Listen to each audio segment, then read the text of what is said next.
Chapter 823. Shisheng and Xiaoling sat down in the VIP seats. The others sighed and looked away. This old Master Yin had a strange temper. Just look at how early he arrived. As for the other big shots, which one of them didn't appear last? And Chun stared at the figure in front of him and clenched his fists. After a while he let go.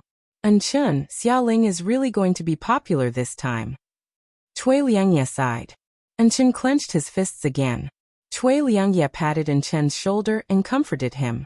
Don't worry. With your current popularity, he can't surpass you. Humph. And Chun snorted and turned his head away, no longer paying attention to the VIP seats. Cui Liangye shrugged helplessly.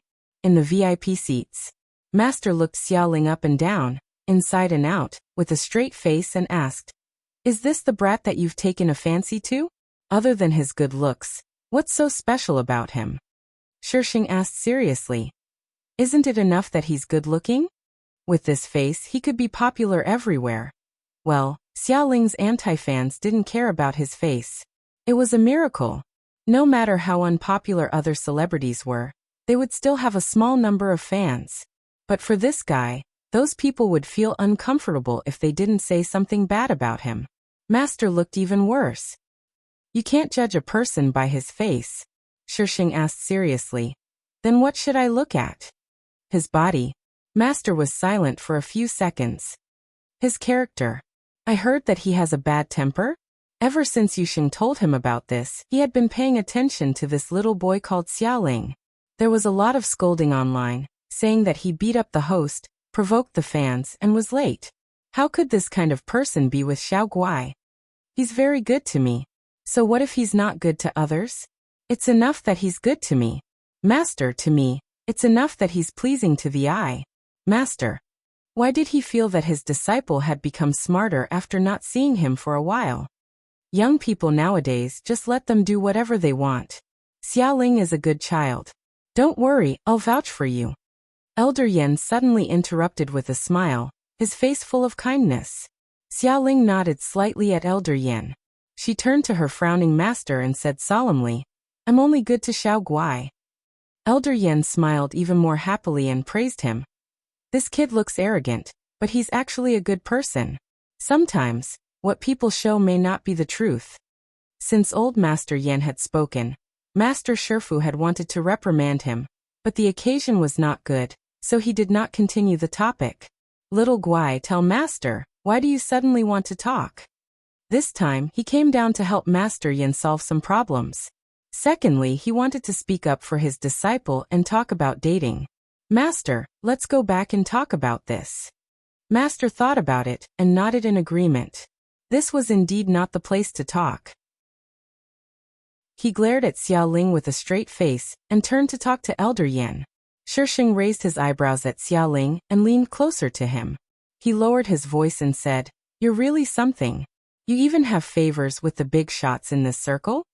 She didn't expect her daughter-in-law to be so amazing. Xiaoling's gaze was gentle as she smiled and held Shisheng's hand.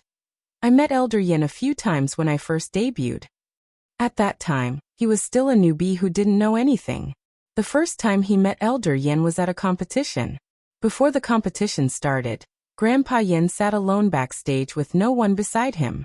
He wore glasses and held a tablet in his hand. He was tapping on it seriously. Xiaoling didn't want to talk to this strange old man, but he came over with the tablet and asked him why he couldn't open the web page. Xiaoling just casually helped him. Who knew that this strange old man liked him? 2 years ago, when he couldn't make it in the industry, Elder Yen wanted to find someone to support him.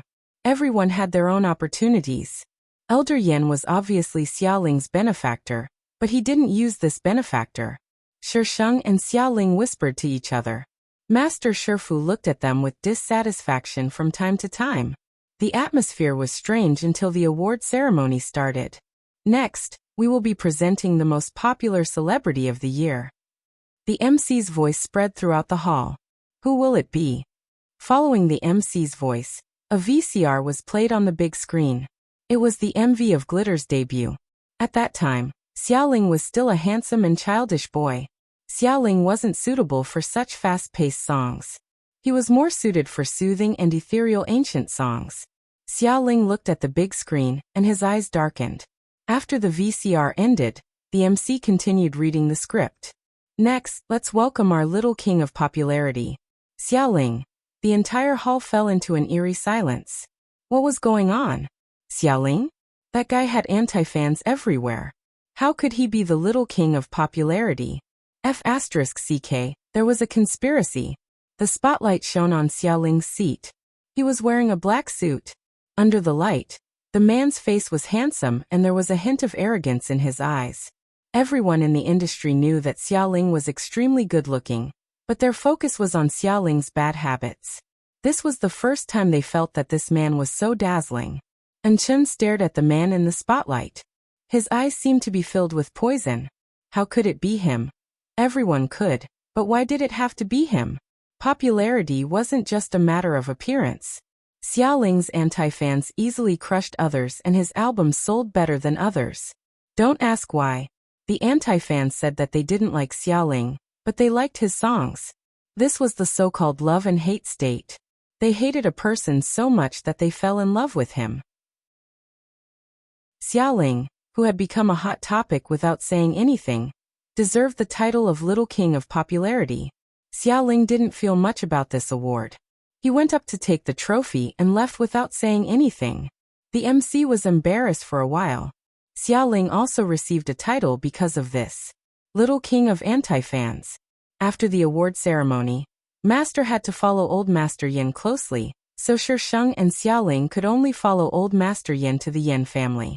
When they left the venue, they met Chen and Cui Liangye. Chen didn't look too good. Although he tried his best to hide the emotions in his eyes, some of them still showed. Congratulations. Cui Liangye looked more generous and congratulated Xiaoling with a smile. Xiaoling held Sheng's hand and didn't even look at them. He directly walked past them. Cui Liangye withdrew his hand awkwardly. Why are you trying to kiss someone's cold butt? Chen snorted. Cui Liangye twitched the corner of his mouth and didn't say anything. Chen stared at Xiaoling, who was surrounded by reporters, and was ready to beat someone up.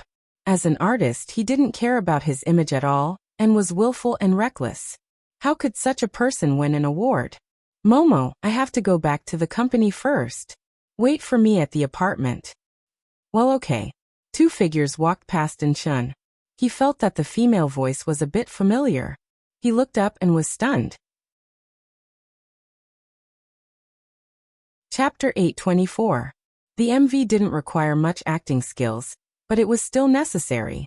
Sheng didn't want to do it, but Xiaoling kept pestering her, so Sheng had no choice but to agree. When Yusheng heard that Sheng wanted to shoot the MV, he didn't object. He just told Xiaoling to be careful not to attract hate for his sweetheart. The MV was in an ancient style, and it was about a princess from a fallen country. Sheng had to change into more than 10 sets of clothes during the entire shoot. The weather was hot, and she had to wear several layers of cumbersome clothes. Sheng just wanted to kill someone. Miss Boo, don't move around. You're messing up your makeup. The makeup artist reminded Sheng. It's hot. Sheng fanned herself with her hands. Her face was flushed. She felt like she was wrapped in cotton wool, and was sweating all over. The makeup artist had no choice. She said helplessly, Miss Boo, please bear with it. This is the last set. Why is it so troublesome? Sheng scratched the table. Xiaoling, that idiot, was tricking her again. It was killing her to change into this set of clothes. The makeup artist covered her mouth and laughed. How could it be so easy in this line of work? The makeup artist next to her asked while choosing hair accessories. Miss Boo, do you really know how to read fortunes? No, who's spreading rumors about me? She had said many times that she didn't know how to read fortunes. Why didn't these people believe her? That's what everyone says now. The makeup artist walked over and put on Sheng's hair accessories. Her eyes were shining. If you really know how to read fortunes, can you read them for me? I don't know how to read fortunes. Sheng rested her chin on her hand, and felt the weight on her head increasing. She was about to break down. Can you put less on me? This isn't real. Who made this prop? It's so heavy. Did she still want her head? The makeup artist smiled and explained, this is real. It's specially sponsored. Specially sponsored? Shisheng looked in the mirror. Who sponsored it? This thing must be worth a lot of money, right? Who would sponsor Xiaoling's MV for no reason? Did they have nowhere to spend their money? Why did it feel a little strange? I don't know. The director brought it over. He said someone sponsored it. The staff present didn't know who sponsored it. It was the last scene of the shoot. The subjugated princess endured the humiliation and finally avenged her country, but when the young emperor willingly died in front of her, the subjugated princess realized that she had already fallen in love with him. The last scene was a suicide for love. It was easier said than done. Shisheng was good at acting cool. She was not used to the feeling of being separated by life and death. The director had no choice but to shoot a scene that was barely passable. When the time came, he would add special effects and make it hazy and beautiful. After the last one, Shisheng immediately jumped up from the ground and began to take off his belt. Damn it, it's so hot. Take it off when we get back. Xiaoling came over from the other side. Her face was a little gloomy. There were so many people here, but she dared to take it off. I still have a few layers underneath. If she didn't take them off, she felt like she was going to get a heat stroke. No. Xiaoling's attitude was firm as she pulled her towards the dressing room. She could only show it to him alone. Fengxi's possessiveness towards her was no less than hers. Shisheng could understand that feeling very well, so she just followed him back in silence. The two of them had just walked out of the dressing room when they suddenly heard a violent explosion. A wave of heat rushed towards them from the front. Xiaoling instinctively pulled Shisheng into her arms and pushed her to the ground. After the explosion, the entire space seemed to fall silent. Xiaoling's body trembled slightly. After a while, she touched Shisheng's arm and asked in a trembling voice, "Are you hurt?" "No, I'm fine." Shisheng touched Xiaoling's face. "I'm fine." When Shisheng's voice sounded, Xiaoling's heart seemed to slowly start beating again. Almost. If only he had walked a little faster. Xiaoling's hands and feet trembled as she helped Shisheng up. Then she hugged him fiercely. The sound of people around them gradually grew louder and louder. Shisheng patted Xiaoling's back gently. His gaze fell on the place where the explosion had occurred. It was the dressing room from before. Such a huge explosion was obviously man-made. The crew quickly called the police. The police confirmed that no one had died. Only the makeup artist outside the dressing room had been injured. As for the cause of the explosion, it was still unclear. The media quickly caught wind of the news. Naturally, Xiaoling, the lead actress, was criticized again. Originally, this case was not under the jurisdiction of Hongdui's municipal bureau. However, when Shisheng's name appeared, Hongdui immediately brought people over. Hongdui was the backbone of the municipal bureau. His efficiency was much higher than that of other branches. However, the cause of the explosion was still unknown. It seemed that it had just gone off inexplicably. With such a huge explosion, they did not find any gunpowder at the scene. After listening to Hongdui's explanation, Shisheng already had an answer in his heart. Other than that idiot Mu Bai, she really could not think of anyone else who had such great ability. Shisheng had asked the director who had sponsored the things she had worn before. The director had said that it was from a well-known businessman. Since it was free of charge, he had agreed to it. However, when Shisheng investigated the businessman, he found that they had never sponsored anything. Shisheng could not find out who the person the director had met was. If she had not been used to wearing things in her space, she might have been the one whose head had been blown up. That idiot Mu Bai was really something. "Miss Bu, please answer my question." Hongdui knocked on the table. This wretched girl had been in a daze since just now. He did not know what she was thinking. Shisheng looked at Hongdui innocently. What? Hongdui was speechless. He suppressed his anger and repeated his question. "May I ask if Miss Bu has offended anyone recently?" "Offended someone?" Shisheng tilted her head. Hongdui nodded and prepared to take notes. "I have offended many people. I can't finish talking to you for 3 days and 3 nights. Hongdui was speechless. Someone come. Drag this wretched girl out and beat her to death. What did she mean by offended many people? Hongdui took a deep breath and told himself to calm down. Is there anyone special? I don't know anyone special. She did not know who that idiot Mubai was, nor did she know his identity. Describe his appearance. I've never seen him. His voice. I've never heard of him. Hong Dui almost broke the pen in his hand. He glared fiercely at Shisheng. Miss Bu, I hope you'll tell the truth. This is for your safety. I'm telling the truth. What can I do if you don't believe me? She had never seen that idiot Mubai before. How was she supposed to tell him? Hong Dui was going crazy. How was he supposed to believe her? Hong Dui, I see that you've been. Hong Dui stood up coldly and walked out. He already knew what she was going to say. When she came in just now, she said to everyone who met her, I see that your glabella is dark. You'll be in for a bloody disaster soon. Ouch. Hong Dui had just opened the door when he saw a police officer hit the door frame. He grimaced in pain. He looked at the police station that was in trouble everywhere. He regretted bringing this jinx back. Was it too late to send her away now? Chapter 825. The incorporation was attacked by the Xia Corporation for no reason. The incorporation and the Xia Corporation were similar in strength. But Xia Ling's methods were much more ruthless than they had expected. She didn't leave any leeway. The incorporation's development in recent years had been relatively conservative. Against the reckless Xia Ling, they could only lose. The incorporation's wings were cut off bit by Xia Ling. And Chen was the next heir of the Yin family. At this time, the Yin family wouldn't allow him to continue messing around outside.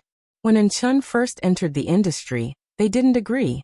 They hadn't provided much help to Yin Chen all these years. Now that such a thing had happened to the family, Yin Chen was forced to return. You've been in a group with him for so long. Don't you know that he's related to the Xia family? Father Yin looked at his son in disappointment. Yin Chen flipped through the newspaper and tightened his grip on the edge of the newspaper. In the end, the newspaper was torn by him. His eyes were vicious. After a long while he said, he never said. The surname Xia wasn't rare. And the information back then showed that he was an orphan from the orphanage. And Chen crumpled the newspaper into a ball. He's just an illegitimate child. What's there to be afraid of? Dad, you've been in the business world for so many years. Why are you afraid of him? The legitimate heir of the Xia Corporation was still around. He didn't believe that Xia Ling could surpass the heir and get the Xia Corporation. Father Yin wanted to slap Yin Chen to death. He shouted at Yin Chen in a hoarse voice. Do you know what the situation is now? You only know about music all day. Have you ever cared about your family? I'm not interested in this. Father Yin couldn't help but slap Yin Chen on the head. Do you think you can still do your music in peace if the incorporation is gone? How did he have such a son? Yin Chen was a little dissatisfied. Because of his singing, he had quarreled with his family many times. The worst time was when Yin Chen almost cut off his relationship with Father Yin. Come to the company tomorrow. Father Yin didn't give Yin Chen a chance to refuse, and went upstairs. Yin Chen's gaze fell on the floor. The face that had been crumpled up seemed to be mocking him. Xia Ling. Yin Chen stepped on the newspaper and left with a gloomy face. As the male lead, even if Yin Chen didn't like to inherit the family business, he had the skills that a CEO should have. After Yin Chen went to the company, he took over the vice president's job. He spent some time familiarizing himself with the company's current situation, and started working with Xia Ling. A business war was a war without gunpowder. Similarly, it required the right time, place, and people. One wrong move and the whole game would be lost. As the male lead, Yin Chen's luck was on his side. Xia Ling was having a hard time. After 2 consecutive failures, the board of directors couldn't sit still anymore. After Xia Ling and Chairman Xia had a discussion, the opinions of the other directors were not important. The board of directors were all suppressed, and each of them was angrier than the other. I don't know what that old bastard Xiaji is thinking. Why must he let such a bastard ruin the company? If this goes on, the company will be finished. I think we should hurry up and think of a way. Xiaji believes Xia Ling's words now. It's useless for us to say anything. Chairman Xia must have other intentions. He wouldn't let Xia Ling ruin the company. They knew best what kind of person Xiaji was. He was a person who only cared about profits. He would never let Xia Ling ruin the company like that. He must have other ideas. Everyone cursed angrily for a while before they vented their anger and dispersed. Each of them had their own plans. Chairman Xia, all the goods we exported have been detained.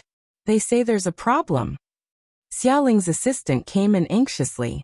Xiaoling looked up and glanced at the assistant coldly. The assistant immediately slowed down. The assistant walked closer and reported with his head lowered. We just received news that someone reported us for carrying illegal goods. All the goods have to be checked again. This delay will cause us to miss the delivery date, and we will have to pay the penalty. With such a large batch of goods, the penalty would not be a small sum. Contact the other party and buy time. Prepare the car. Xiaoling gave a brief order. Yes. Xiaoling brought his men to the customs. The customs staff made all sorts of excuses and refused to meet with him. It was obvious that someone was playing tricks behind the scenes. They didn't need to check anything. They just needed to buy time.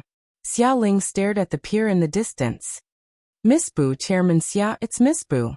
The assistant suddenly pointed in a direction. Xiaoling looked in the direction he was pointing. A cute girl was coming out with a man. The man looked a little scared and respectfully sent her to the door. Miss Bu, take care. The man was sweating profusely and almost bowed 90 degrees. Shisheng glanced at him. The man immediately reiterated, Don't worry, Miss Bu. This will never happen again. We will check your goods and release them as soon as possible. Wouldn't everything have been fine if you had been so obedient? The man was speechless. Miss Bu, then. It will be fine in a few days. Shisheng waved his hand and turned to leave. The effect of the spiritual language spell only lasted for 1 to 2 days. The duration depended on the target. As long as they didn't commit murder or arson, they wouldn't be arrested and sent to jail.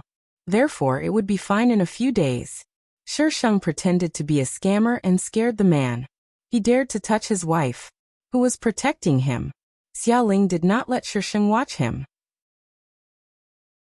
He watched as Shisheng disappeared into the crowd and ordered his assistant, Get someone to prepare for work.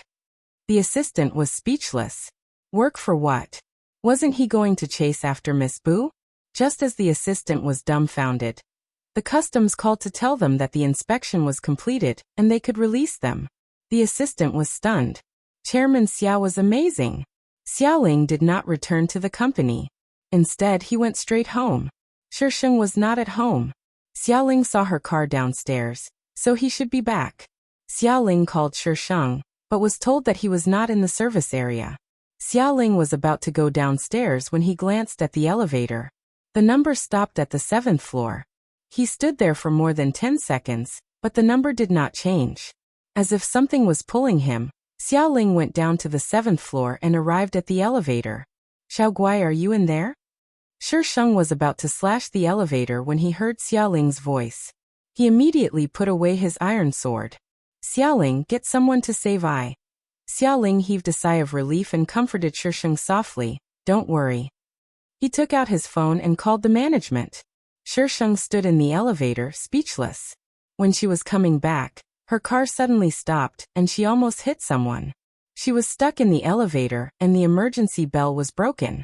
Her luck was F***ing up again. The management and the fire department came quickly. They fiddled with the elevator for a long time before they could open it. Shisheng stood in the elevator calmly, not nervous at all. Young lady, you're quite brave. Come out quickly. The fire department staff praised her. Before Shisheng could come out, Xiaoling rushed in. Just as he entered, the elevator suddenly started to slide, and the whole elevator became unstable. You can update when the monthly votes reach 2,000. Keep it up. #today's ice cream flavored tickets. He wanted to say something, but he suddenly could not remember. Forget it, he would say it when he remembered. Good night. Chapter 8:26. Xiaoling didn't ask how Shisheng managed to deal with the people at the customs. He trusted her deeply. No matter what she did, she wouldn't harm him. He wasn't curious about what she was doing. All he wanted was for her to stay by his side. With Shisheng's help, Chen was no match for him. After a few rounds, he couldn't hold on any longer. Xia Ling was able to take control of the Xia Corporation because he had promised Xia Ji that he would take over the incorporation and help the Xia Corporation grow. At the critical moment when he was about to acquire the incorporation, a third party suddenly jumped out and tried to take advantage of the situation. The incorporation was now in a desperate situation. The other party had offered very good conditions, so Chen would definitely choose the third party. Young master, the signing ceremony will start in 10 minutes. A person dressed as a secretary stood outside the car and reported to the person inside respectfully. The car window was rolled down. In the dim light, a young man could be vaguely seen sitting inside. There was a notebook on his lap. The light from the notebook shone on his delicate face, and his eyes were covered with a layer of strange blue light. Got it. The man's voice came from the car. The secretary nodded slightly and left with the things. Sheng, I don't believe that I can't defeat you. Mu Bai closed the notebook and smiled confidently. You want to defeat me? Go back to the furnace and be reborn for a few hundred years. The smile on Mu Bai's face froze. The light beside him suddenly dimmed, and a petite figure appeared outside the car window. There was a smile on her doll-like face. Mu Bai, you've hidden it well. Why was she here again? Damn. He was already so careful. Calm down. As a gentleman, he had to be calm and elegant. Where was the knife that he used to kill himself? Mu Bai's heart was breaking down, but his face was calm. Sheng, long time no see. You always say the same thing. Can't you change it? Sheng looked at Mu Bai. The word retard was written all over his face. Mu Bai took a deep breath and kept chanting Ba in his heart. How did you know it was me? Why should I tell you? I wasn't stupid. Telling you would increase your experience. Mu Bai. If you don't want to say it, then don't say it. What's there to be proud of? Sheng sized up Mu Bai. Mu Bai's body was the child of Yin Baobao's father's mistress. No wonder Yin Baobao had said that she had suffered a great loss at the hands of the two illegitimate children. With Mu Bai around, how could Yin Baobao possibly deal with him? Speaking of which, Yin Baobao had been forced into such a state, and with Mu Bai's involvement, Yin Shiji had completely given up on Yin Baobao at that time. So, was this idiot here to snatch the mission from her? Sheng moved slightly and walked toward Mu Bai. Mu Bai's body tensed up. He abruptly raised his hand and pressed a knife against his neck. He shouted, "Don't come over." Sheng was speechless. Was this guy addicted to suicide? Mu Bai didn't want to commit suicide, but he didn't want to be caught by the Sheng either. Sheng paused and looked at the person in the car calmly. Who are you working for? Mu Bai's handsome face twisted for a moment. I thought you were really omnipotent, but it seems like there are many things you don't know. Thinking about it, I feel much better. See you next time. Better my ass. He was going to die again. He was going to die again. What kind of stupid plot was this? When Mu Bai saw that Sheng was about to walk toward him, he didn't hesitate and slit the knife across his neck. It was quick, accurate, and ruthless. Sheng was a step slower. If he had hesitated for even a moment, she could have stopped him. But he didn't. He killed himself too quickly. The next time she saw him, she would arrest him first. She didn't believe that he would commit suicide again. Damn it, he was going to die from anger. Sheng was just about to leave when a group of police officers appeared from nowhere and pointed their guns at her. History was always shockingly similar. Sheng was speechless. Where did you guys come from? Flip's table. It wasn't a fight this time. A life had been lost. The leader was an old police officer that Sheng had never seen before. He looked like he had a lot of experience in handling cases. Did you kill him? The old police officer asked. Sheng shook his head. No. No, the old police officer raised his voice. If you didn't kill him, what were you doing at the crime scene? Sheng looked calm. This is a public place. Why can't I be here? The old police officer probably thought that Sheng was right and changed the question. What did you see? He looked at the girl in front of him suspiciously. Her baby face made her look very young, like a minor. But she was so calm when faced with such a situation. This wasn't how a young girl should behave. I saw him commit suicide. The old police officer almost choked on his saliva. What did you say? Shisheng repeated. I saw him commit suicide. You saw him commit suicide? You saw it with your own eyes. Shisheng smiled. I'm sorry, I didn't have time to record it. The girl in front of him was too calm. She could still smile when talking about suicide. No, it wasn't calm. It was cold-blooded. She didn't have any emotions at all. Her eyes were calm. She should be at an age where she couldn't hide anything, but she seemed to be wrapped in an iron wall. No one could understand her at all. He had seen cold-blooded and heartless perverts before. With this knowledge, the old police officer's attitude toward Shisheng became more cautious. Perverts often had higher IQ than ordinary people, especially this kind of calm type. They were very difficult to deal with. But before the old police officer could think of a solution, Hong Dui arrived with his men. There was no need to introduce Shisheng, who was an old acquaintance. Miss Bu, did you kill someone this time? No one had died in the previous few times, but this time, someone had died. Would a lot of people die in the future? It has nothing to do with me. He committed suicide. She wasn't going to take the blame for this. Suicide. Hong Dui frowned and called his colleague who was in charge of the autopsy. The result was that it was indeed suicide. No suspicious fingerprints were found in the car. Have you checked the surveillance cameras in the garage? This kind of garage usually had surveillance cameras. There were almost no blind spots. Hong Dui, I was just about to talk to you about this. The surveillance cameras during that time are all gone. It seems like someone deleted them. My colleagues in the technical department are trying to recover them. Shisheng raised his eyebrows. Mu Bai had held back again. She was wondering how the police could come so quickly. Mu Bai's death was inexplicable. Shisheng was the only suspect at the scene, so he was naturally brought back to the police station.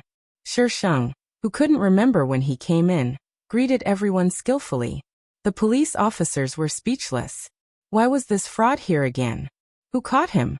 I see that your glabella is dark. There will be a bloody disaster soon. I see that you, Miss Bu. Hong Dui scolded. Did she really think that this was her home? Shisheng blinked and looked at Hong Dui innocently. I'm just saying hello. Why are you so fierce? Chapter 827. Bring her in. Hong Dui ordered the person next to him. If they let her continue, the police station would not be able to operate today. Shisheng immediately raised his voice and activated his AoE skill. I see that your glabella is turning dark. Be careful of the light disaster. Hong Dui. Where was his gun? The two police officers hurriedly brought Shisheng to the interrogation room. As soon as Shisheng left, the rest of the police officers gathered around. Captain, is Bumeng a jinx? Every time she comes, we're in trouble. Isn't she the disciple of that master? It's all over the internet. Does she really know some Taoist magic? Ever since this girl came to the police station a few times, even if they did not use Weibo, they knew about her deeds on the internet. She was even certified as the #1 fraud in China. How did she get this certification? Captain, what did she do this time? We didn't receive any reports. Why did you bring her back again? Hong Dui was furious. Do you think I want to do this? He glanced at the people around him coldly. Are you done with your work? Do you have nothing better to do? Everyone. Did the captain eat dynamite? Every time this fraud Bumeng came, Hong Dui would eat dynamite. Work, work, don't provoke Hong Dui. Hurry up and disperse. After exchanging looks, they all dispersed. Oh. Who the hell threw a banana peel at the door? Do you have any morals? There was a strange silence in the police station. Xiaoling brought her lawyer to the police station. There was no evidence at the scene that directly pointed to Shisheng, so the police could not stop them from seeing each other. Why did you get yourself in here again? Xiaoling looked helpless. I brought you some food. Eat it first. Shisheng looked at Xiaoling with smiling eyes. You're the best. Those people outside only bought me 2 steamed buns. The police officers outside watching the surveillance footage. Hong Dui, come quickly. This fraud is slandering us again. What steamed buns? They had bought her lunchbox, but this girl was lying through her teeth. How's the incorporation? Shisheng asked Xiaoling as he ate, not caring about the police officers outside at all. When we sign the contract. Xiaoling paused, her eyes flashing. There shouldn't be any problems. The Yin group was prepared to sign a contract with the Yin family, but something seemed to have happened at the last moment, and the contract was terminated. He didn't expect her to be involved again. Couldn't she just be his girlfriend quietly? Xiaoling couldn't say much. This was the police station. She looked fearless, but if the police had any evidence, it would be difficult for him to get her out. After dinner, the lawyer started to work, but he was still confused after hearing what Shisheng said. Miss Bu, did you see the victim commit suicide with your own eyes? This was the strangest thing he had heard this year. Why would a good person commit suicide in front of outsiders? Cat biscuits. Yes. Lawyer. The lawyer swallowed his saliva and coughed. According to Miss Bu, you didn't go near the car. The autopsy results of the deceased also showed that he committed suicide. This matter really has nothing to do with you. But now, the difficult part is that the surveillance camera in the garage is missing. If there were surveillance cameras, it would be clear what had happened. Since there is no direct evidence, can I bail Xiao Guai out? The lawyer nodded slightly. Yes. The police station couldn't detain people without evidence. Bail Xiao Guai out first. She didn't think it was a good idea to stay in this place. The lawyer went out to process the bail, and Xiaoling stayed with Shisheng. The lawyer was very efficient, but Hong Dui argued with the higher-ups that Shisheng had to stay in the police station for 24 hours before he could leave. Hong Dui and his men worked overtime overnight. However, other than the surveillance camera that had been mysteriously deleted, there was no evidence to prove that Shisheng had killed the victim. Shisheng wasn't the murderer anyway, so it would be strange if they could find out. Once the 24 hours were up, Xiaoling left with Shisheng. Hong Dui could only watch helplessly. After leaving the police station, Xiaoling's face fell. What happened? Tell me. Shisheng looked innocent. What I said at the police station was true. I didn't lie, okay? This idiot didn't believe me. Break up. It wasn't that Xiaoling didn't believe Shisheng, but she felt that he was hiding something. What he said at the police station was complete nonsense. Who would commit suicide for no reason? Xiaoling leaned toward Shisheng and forced him to the corner of the car window. Xiao Guai, it seems like I've been too lenient with you. How could she not tell him that she had done such a thing? What if something happened? Shisheng's lips twitched. She pressed her hands against Xiaoling's chest and pushed him away, pressing him against the seat beside her. Half of her body was on top of him. The domineering CEO Shisheng came online. I've been too lenient with you. How dare you talk to me like that, huh? Xiaoling's eyes darkened. He hugged her waist.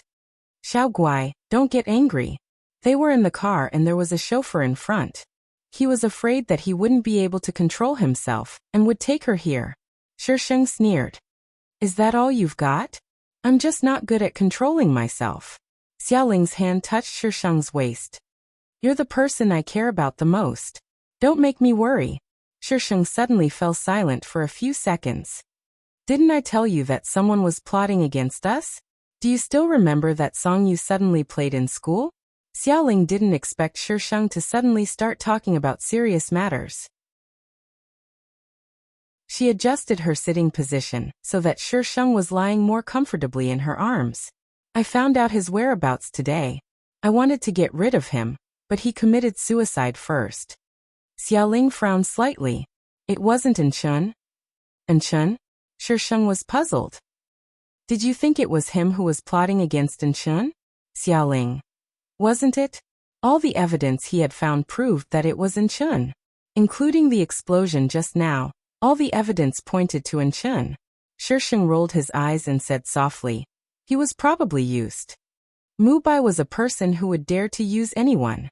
He was a pervert who would kill himself without batting an eyelid. Shisheng and Xiaoling were investigating from two completely different directions. Xiaoling found out that Mubai had released a smokescreen in order to confuse Shisheng. However, Shisheng didn't play by the rules and wouldn't fall for Mubai's trick. Xiaoling had never expected that he would end up like this when he tried to protect his wife. So, Just be obedient and let me spoil you in the future. Shisheng patted Xiaoling's hand. I'm very capable. I won't embarrass you. What grudge do you have against him? Xiaoling grabbed Shisheng's hand. Why did he commit suicide? Shisheng. Why did they come back to the topic again? Do you have 100,000 whys? Shisheng made up a random story. We had a grudge in our previous lives. Who knows why he would commit suicide? Maybe I'm too beautiful. Xiaoling. Could he be any more perfunctory? Shisheng wasn't lying. She had a grudge against Mubai in their previous lives. If she really wanted to explain it to Xiaoling, she would have to start from the beginning. It was so troublesome. She decided to wait until he recovered his memory. Asterisk the above is pure nonsense. Please don't take it seriously. Chapter 828. There was no progress in the case. Hong Dui's men had been working overtime for several days. They had checked all the surveillance cameras near the garage and interrogated those who had been in contact with the deceased that day, but there was no useful information. No one knew why the deceased committed suicide. According to the last person who saw the deceased did not have any intention of committing suicide. However, the deceased committed suicide not long after he left. It was impossible. Although there was no useful information, Hong Dui had dug up the matter of them signing a contract with the incorporation. The contract was signed by the deceased. Once the deceased died, the contract was terminated and the Xia Corporation benefited. And their suspect happened to be in a relationship with President Xia. Hong Dui's imagination ran wild. But it was useless. There was no evidence. For the first time, Hong Dui felt that evidence was so troublesome. If the source of the evidence was unknown, it could not be used. If the evidence was incomplete, it could not be used. There was a lot of nonsense that could not be used. In the end, the case was closed as a suicide. Hong Dui was furious. Xiaoling had dealt with Enchun because he thought that he was Shisheng's murderer. Now that he knew that Enchun was not, he immediately lost interest and was ready to leave. Xiaoling did not know how he felt about Xiaji. This person was his father in name, but he had never felt any fatherly love since he was young. When he was still in the Xia family, Xiaji was very strict with him because he was the only boy. If he could not complete the homework he assigned, he would be punished. Later, his mother passed away and Xiaji's legal wife had a child.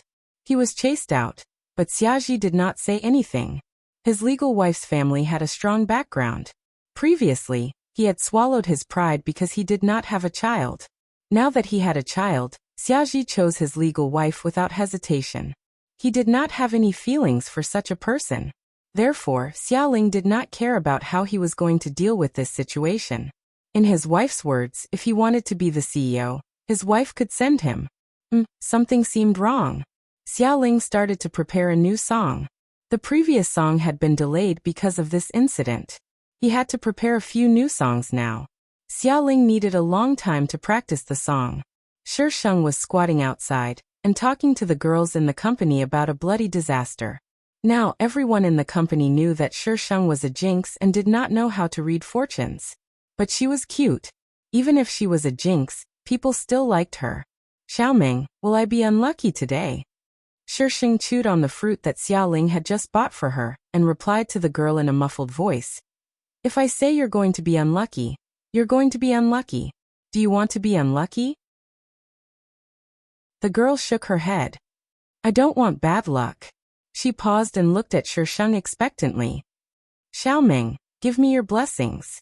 I'm going to confess my love today. Confession? Yes, yes, yes. The girl nodded. She had wanted to confess for a long time, but she had never had the courage. What's the point of confessing? Just go ahead. As soon as Shisheng finished speaking, someone pressed down on his head. Who's next? It had only been a short while, but she was already chatting with the girl. And they were even talking about this kind of topic. Humph. The girl shrank back in fear and called out weakly, Brother Xia. Xiaoling pulled the Shisheng into her arms. Who do you want to F***ck? Shisheng almost choked and swallowed it with great difficulty. He slapped Xiaoling's chest. F***ck you. Let go of I. I can't breathe. If you dare to flirt behind my back again, I'll teach you a lesson. Be reasonable. I was chatting happily with this girl. Which eye of yours saw me flirting with her?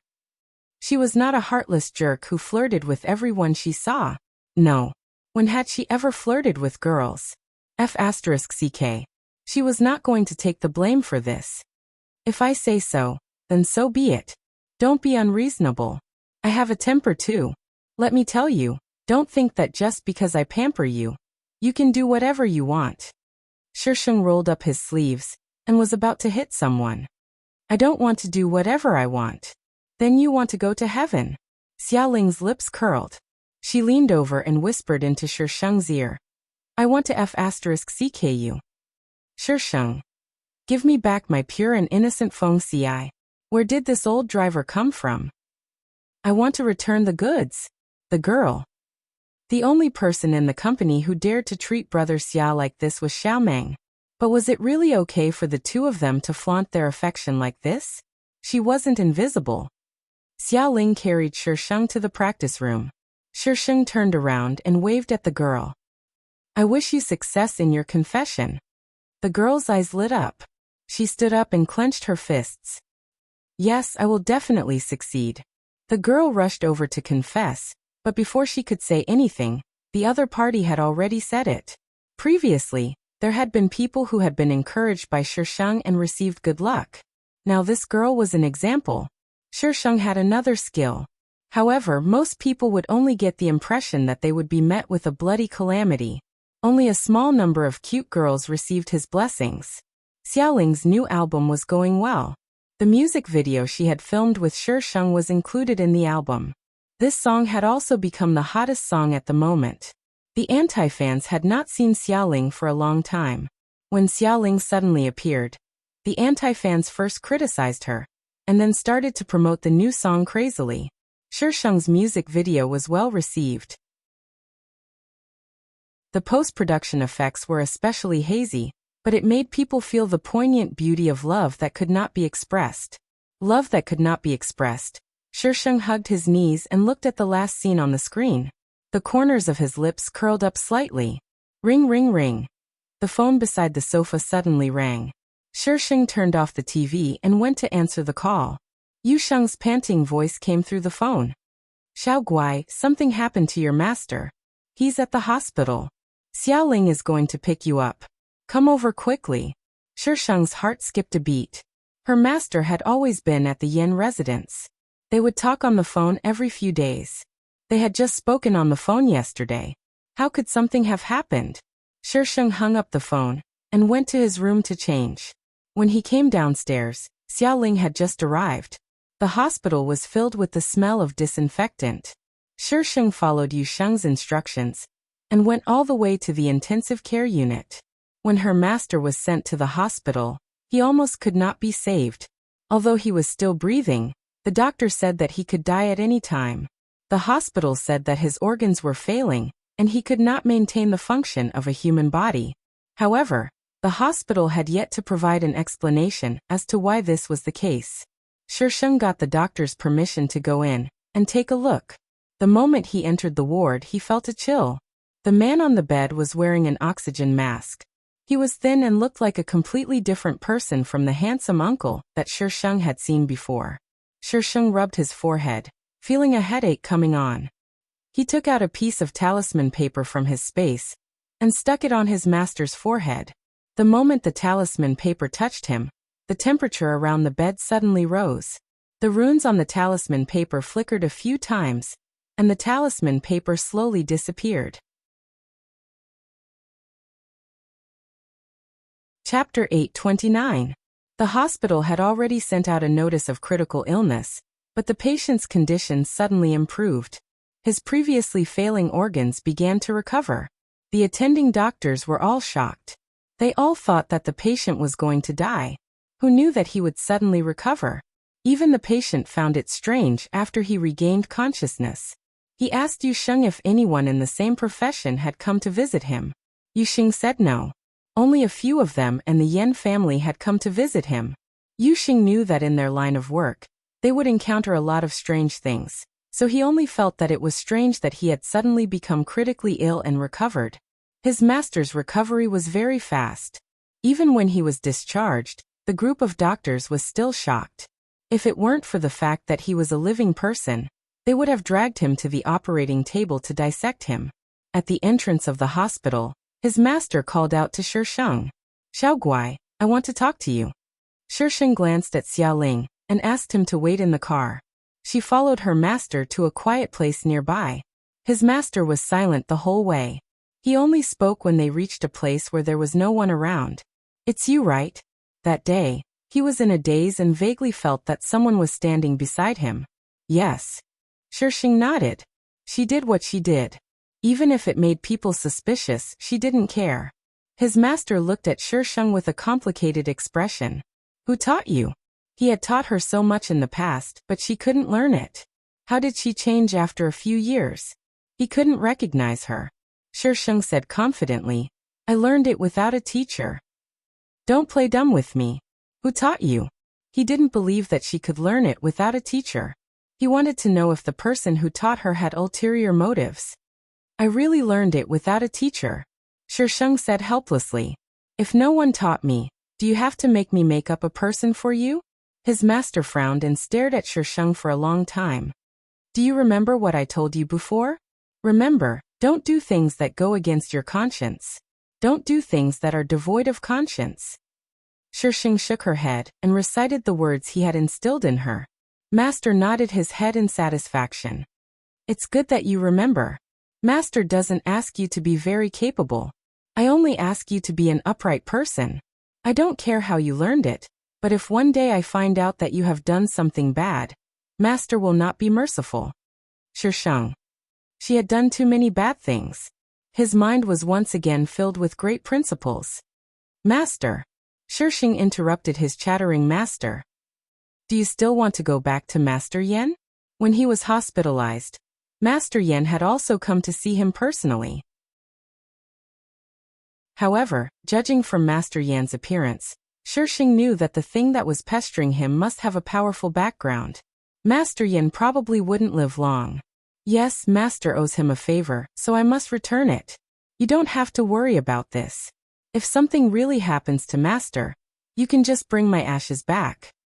His master spoke with a face full of righteousness, as if he had already accepted the fact that he was going to die. "Is it worth sacrificing your life for a favor? If you think it's worth it, then it's worth it." Master Shifu patted Shisheng's shoulder. "There are some things whose value can't be measured by others. To you it might be a priceless treasure, but to others, it might not even be as good as trash." Shisheng pursed his lips indifferently. He took out a few talismans and stuffed them into Master Shifu's hands. "It's a friendly sponsorship. I don't know if it can help, but you can try it in an emergency." She had gotten these talismans from a very famous Taoist master in another world. She had already experimented with them before, and the effect was pretty good. Master Shifu stared at the talismans. The drawing on these talismans was completely different from the ones he had seen before. "Little Guai." "Master, I've already told you everything I can." Shisheng's expression was serious. "If you want to know anything else, I can't tell you." Even if she told him, he might not believe her. Master Shifu wanted to say something but stopped himself.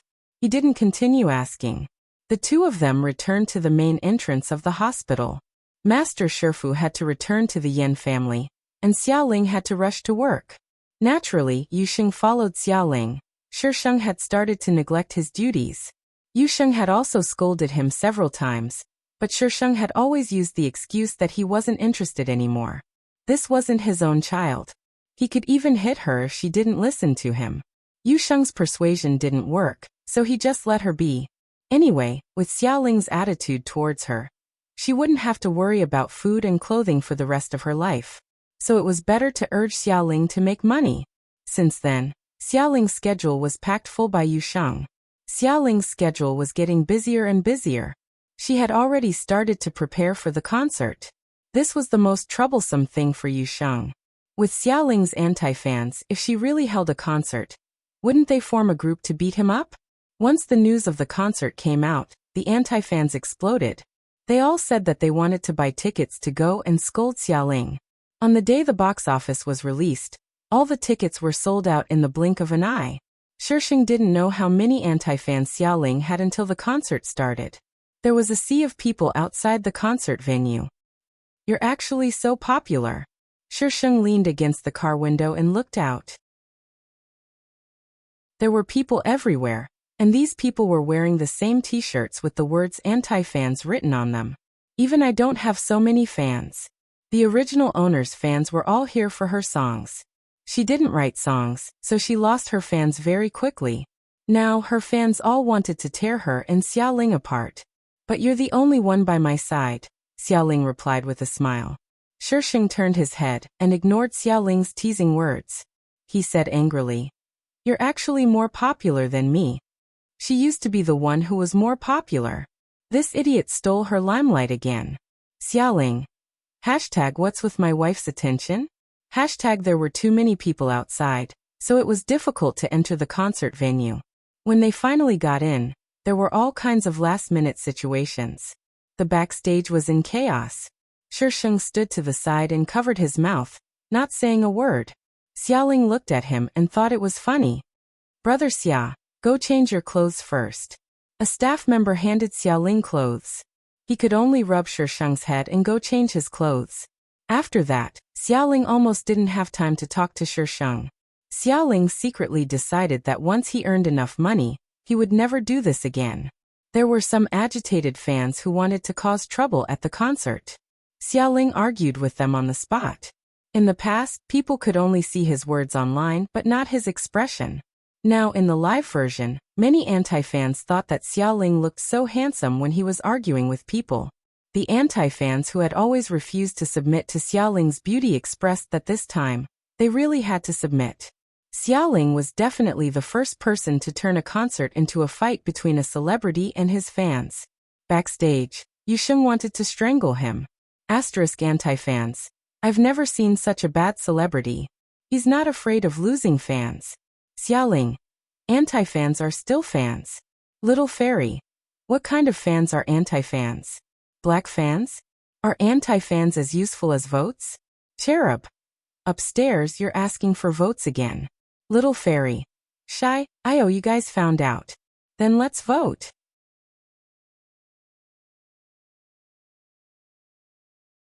Chapter 830.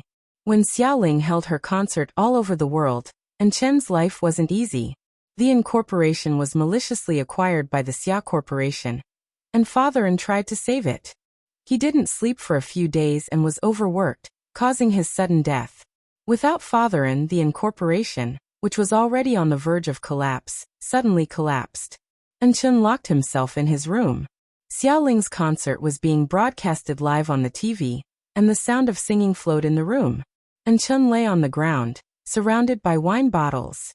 And Chen tilted his head and looked at the person on the TV muttering, "Xiaoling, Xiaoling, Xiaoling." Why? He should be the one standing there. He should be the one being surrounded by stars. Why was it Xiaoling in the end? Why? And Chen got up from the ground and rushed to the TV. He grabbed the TV, his eyes full of ferocity. Why? Xiaoling, what right do you have? And Chen became more and more agitated as he shouted. He took something next to him and threw it at the TV, and the singing stopped abruptly. Only the sound of An Chen panting could be heard in the room. Suddenly, there was a knock on the door. "President An," someone outside said that they want to take this house away. Xiaoling was ruthless, but his methods were open and aboveboard. Xiaji was different. He didn't care what methods he used, as long as he could achieve his goal. The incorporation was basically in his hands now, but he was still not satisfied. He couldn't give the An family a chance to make a comeback. The secretary outside wanted to knock again, but the door was suddenly pulled open. Looking into a pair of bloodshot eyes that seemed to be filled with hatred, the secretary almost lost his composure. President An looked so scary. At this moment, An Chen's hair was messy, and his face was pale. His eyes were bloodshot, and his clothes were wrinkled. He didn't look like a Prince Charming at all. The suffocating smell of alcohol assaulted his face. An Chen glanced at the secretary and walked downstairs with a gloomy face. A group of people in suits and leather shoes stood below, and some of them had already started to count the things in his villa. What are you doing? Chun stood on the stairs and said coldly. The leader of the group looked at Chun with a perfunctory smile. President, we are going to liquidate all the real estate under your name. Get out. President, get out. Chun's voice was deafening. Everyone stopped and looked at him. His current appearance was truly terrifying. That gaze of his seemed to want to skin them alive.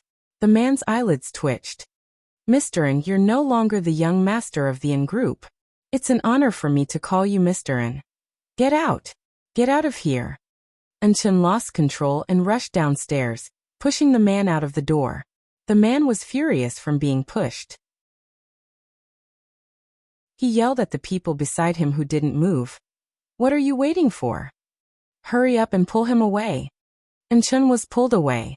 The man tugged at his wrinkled clothes and sneered disdainfully. I wanted to save some face for President N, but it seems that President N doesn't need us to save face. Throw him out. How dare you? This was his home. What right did they have to throw him out? The man sneered and waved his hand. Did he think he was the young master of Wangxi? What a joke. Chun was thrown out of the door. He didn't have anything on him, and was only wearing his pajamas. He looked extremely pathetic. Chun was kicked out of the house. Penniless, he found Cui Liangye. Chun looked at the house number, and reached out to press the doorbell. However, he didn't press it. What would Cui Liangye think if he saw him like this? Cui Liangye used to follow him around. Just as Chun was hesitating, the door suddenly opened. The sound of chatter and laughter could be heard from the door. Cui Liangye hugged a woman, and was about to go out. Chun? What happened to you? Cui Liangye was surprised to see Chun. Chun glanced at the woman. She was very beautiful and wore designer clothes from head to toe. Cui Liangye kissed the woman's face. Baby, you go first. I have something to talk to my friend. Chun. The woman smiled contemptuously and said to Cui Liangye, hurry up. I'll only wait for an hour. Got it. Cui Liangye pushed the woman out. The woman swayed her hips and walked past Chun, bringing with her an intoxicating fragrance. When the woman disappeared from Cui Liangye's sight, he slowly stopped smiling and looked at the downtrodden Chun.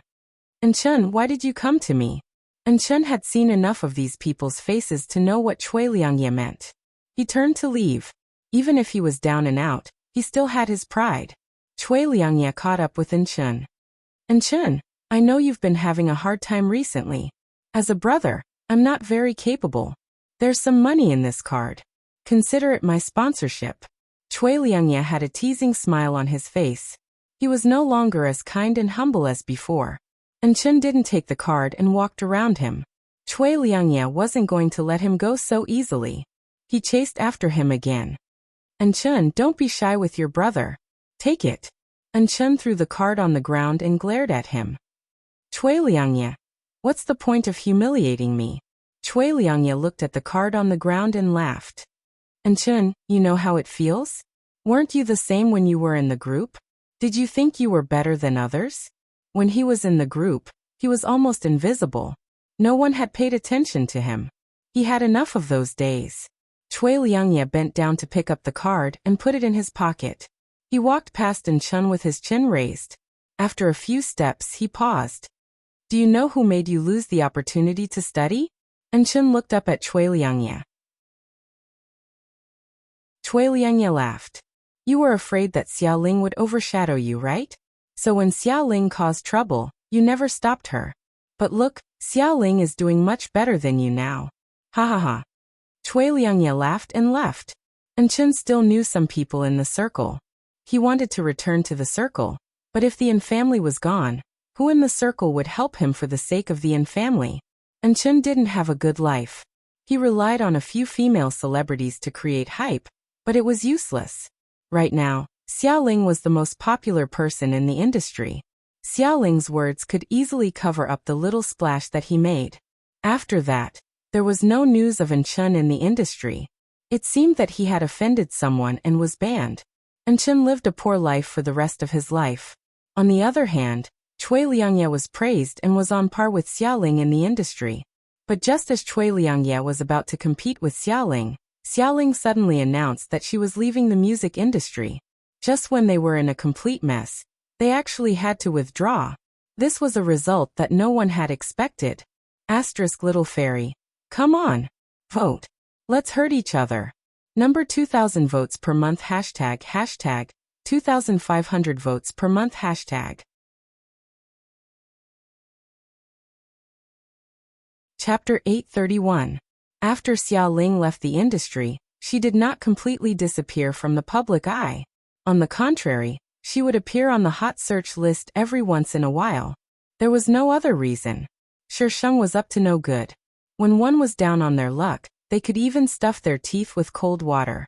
Shisheng's bad luck index was comparable to 5 stars. She could encounter a criminal case even when she was having a meal or taking a stroll. Most of the cases were minor, and very few of them were murder cases. The police station was now terrified of Shisheng. Whenever they heard her name, they would cover their ears out of reflex. Whenever they encountered her, they would be unlucky. Hong Dui had almost become Shisheng's personal captain. He stared at the broken glass on the ground for a while before looking at the girl standing by the counter with a leisurely look on her face. What's going on this time? Hong Dui was already exhausted. This girl looked cute, but she gave him the feeling that she was not a good person at all. There was an evil aura around her.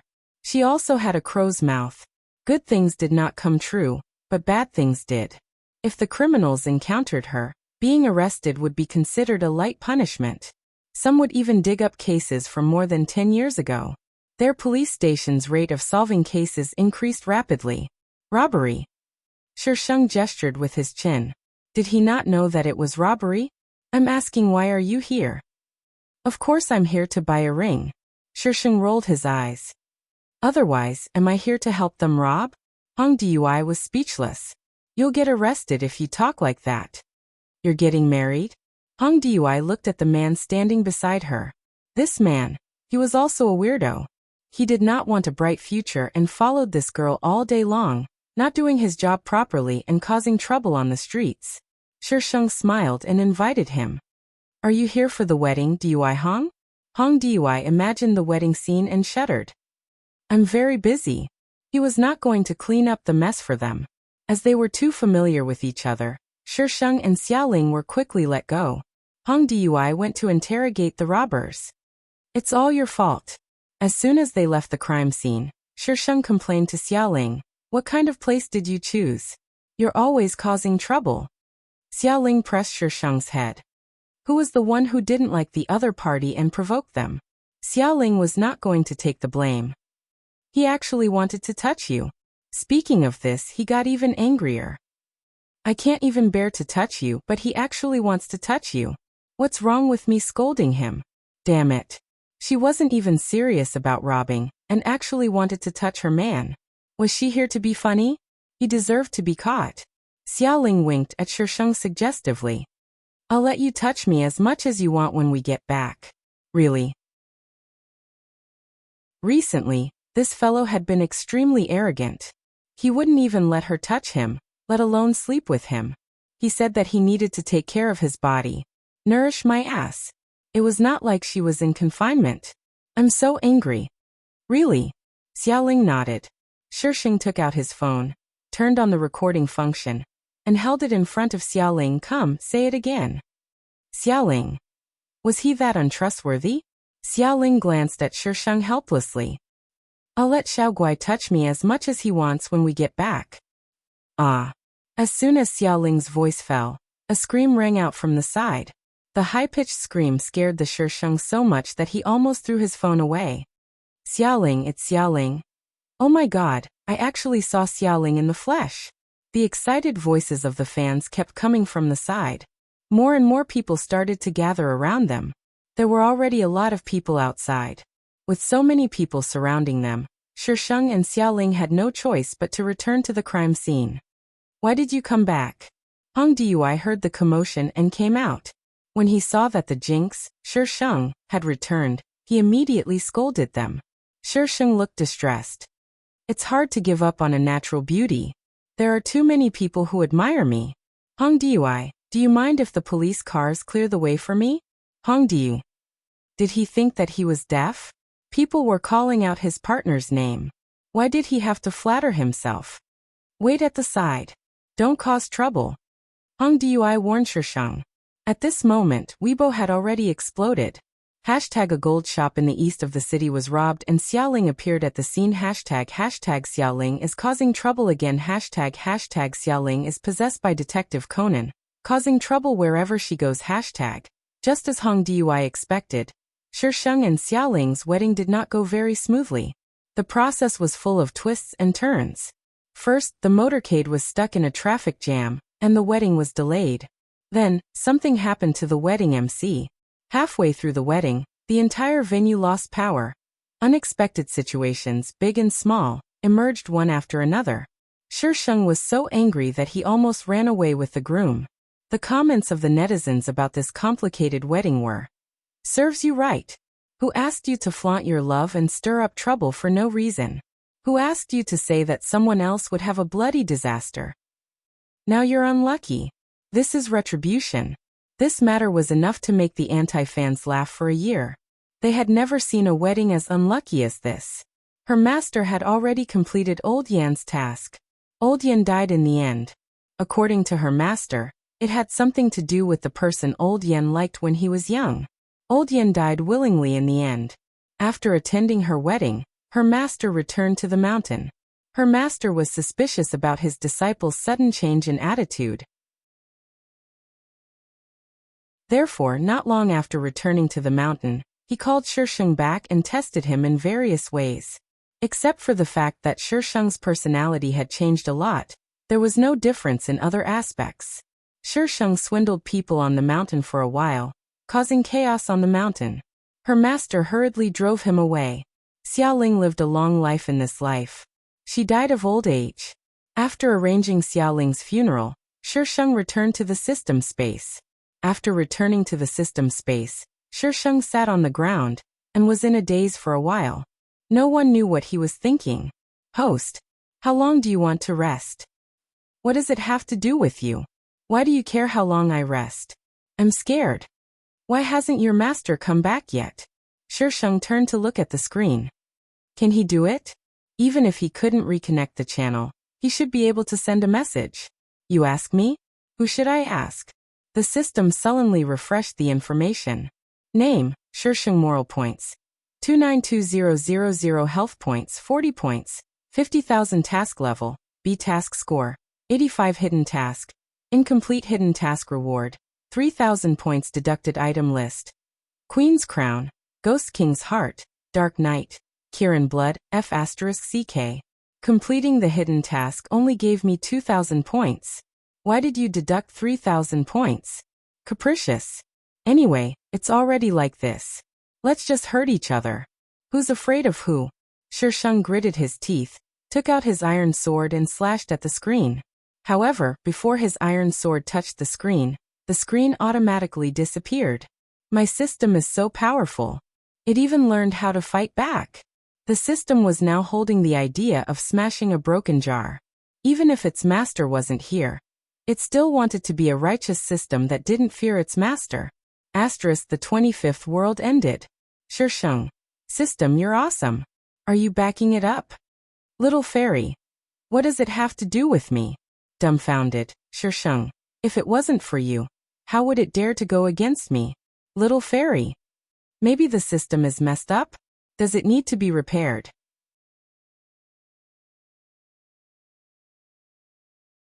Chapter 832. Everyone knew that Yu Xiao's black card was sold wholesale. Asterisk, it's getting dark. We'll die if we can't find a place to hide. Don't take her with you. She's not worthy of death. Those things are coming. Throw her down so we can move faster. Shisheng felt someone shove him as soon as he opened his eyes. He lost his balance and crashed into a broken wall. The exposed steel bars pierced through his arm. Shisheng supported himself against the wall to prevent the steel bars from piercing into his arm. Damn it. Why am I so unlucky? She seems to be awake. Sounds of discussion could be heard from the front. Shisheng turned her head to look. The first thing she saw was a pile of rubble. The skyscrapers looked like they had been bombed. They were broken and covered in dust. The entire sky was gray. It was like the world after a world war. She was in an alley. The walls around her had collapsed, and the ground was covered in bricks. In front of her stood 4 men and 2 women. Their ages varied, and all of them were covered in dust. Their clothes were tattered, and they looked like they were fleeing for their lives. What the hell was this place? Was it the apocalypse again? Damn it, could it be murder again? It was exciting to think about it. Phew. The dark elf is catching up. Don't worry about her. Let's run. It's up to her whether she can catch up or not, an older man in the group said. Wait a long time for a sack. What the hell is a dark elf? What happened to the apocalypse? Shisheng looked in the direction they were looking at. In the distant sky, several black dots were rapidly approaching. The black dots were very fast. In the blink of an eye, Shisheng saw what was flying in the sky. They had pointed ears and a skinny body. They looked like dried corpses with a pair of black wings on their backs. What was that? A dark elf? Even if it had pointed ears, it wasn't a dark elf, right? Damn it. Where was your common sense? Who told you that dark elves look like dried corpses? Fairy tale authors would cry. Shisheng looked back at the group of people just now. He only saw their backs. They disappeared into the ruins in the blink of an eye. Shisheng. They ran so fast. You're going to leave me alone in front of these flying corpses? The mummies were getting closer. Their huge wings flapped, stirring up the dust on the ground. They quickly swooped down towards the Shisheng. Shisheng pulled out his sword and braced himself against the ground, ready to kill these mummies. Just as she was about to make her move, her body suddenly spasmed uncontrollably. The iron sword fell to the ground with a clang, smashing into a layer of dust. Shisheng was in so much pain that he broke out in a cold sweat. His body involuntarily bent down as if something was drilling inside his body, trying to break out. This feeling really disgusted her Shisheng. At this time, she was completely dumbfounded and did not know what had happened. What was wrong with his body? At this moment, the mummies were already close to them. The first mummy to pounce on them reached out its shriveled claws to grab Shisheng's chest. Its sharp claws dug into her chest, and she would die in a matter of minutes. Shisheng used all his strength to roll to the side. The mummy missed its target, and its claws went straight through the wall. Gravel flew everywhere, and smoke filled the air. The mummy was very angry that it did not manage to catch Shisheng. Its wings smashed the surrounding walls into pieces. Shisheng finally managed to move to a place where he could block the attack, but the mummy's wings exposed him again. F***CK. Look at what you're capable of. Shisheng ordered the iron sword to kill the mummy. The iron sword jumped up from the ground and slashed at the mummy. The iron sword split the mummy into 2 halves. However, something strange happened. The 2 halves of the mummy automatically regenerated and became 2 mummies. Regenerate. Shisheng's eyes widened. What a scam. What happened to being each other's angel? Bah. Angel my ass. Shisheng took out an energy ball from the dimension. Even if I can't kill you, I can still blast you to death. After the iron sword realized that the mummy would split into 2 halves, it stopped slashing at them. Instead, it flew to Shisheng and blocked their path. The other mummies had arrived and surrounded Shisheng from all directions. Perhaps it was the aura emitted by the iron sword that made them instinctively feel danger, and did not dare to move forward. The iron sword had bought some time for Shisheng. By now, she was feeling much better. She got up from the ground and jumped onto the iron sword. The iron sword instantly flew up, and put some distance between her and the mummies. The mummies saw that their food was about to escape. They flapped their black wings and chased after it. The iron sword was much faster than the mummies. Halfway through the chase, Shisheng had already thrown the energy ball down.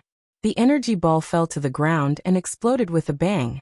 Wave-like airflow rippled from the ground, and the terrifying air pressure pushed towards the distance.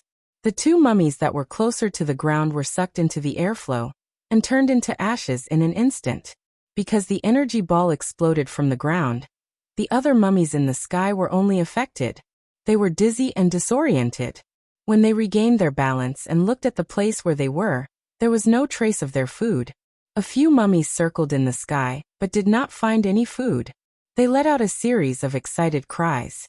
They circled around the crater a few times. They were probably curious about what the crater was. They even let out cries from time to time, as if they were communicating with each other. One of the mummies circled twice and slowly landed on the ground. It tilted its head and seemed to be checking the surroundings. After confirming that there was no danger, it folded its wings and slowly approached the crater. The other mummies in the sky followed suit and landed on the ground. Just as the mummies were about to reach the crater, a few small balls fell from the sky. The mummies were drowned in the explosion before they could spread their wings. Shisheng stepped on the sword and landed from a higher place. He could no longer see the mummies below, only the craters created by the explosion. Damn it, they dared to fight with I. Shisheng's pupils shrank. The sound of flapping wings came closer and closer. Black dots were flying toward her at the speed of light. Countless mummies. F***ck. F***ck. F***ck. Did I still have a battalion after killing a small team? I was still in the beginner's village, and you were already fighting the big boss. It would be a miracle if you could clear the game. Run. Iron Sword. Run again? You're not going to kill everyone and stop acting cool? Kill my ass. I don't even know how these things killed I. Run. As long as there's life, there's hope. I'll come back one day. The mummies were much faster than Shisheng expected. They almost caught up with her iron sword. When she finally managed to escape, she encountered a few more alone mummies. These things seemed to be everywhere in the world. She would encounter them if she was not careful. Shisheng spent some effort to kill them. When she found a safe place, she was already exhausted. The sudden spasm in her body had already used up a lot of her energy. Moreover, this body did not seem to be in a good condition. She could not play with a good body every time. I don't know what category this is. Adventure? Horror? Infinite flow.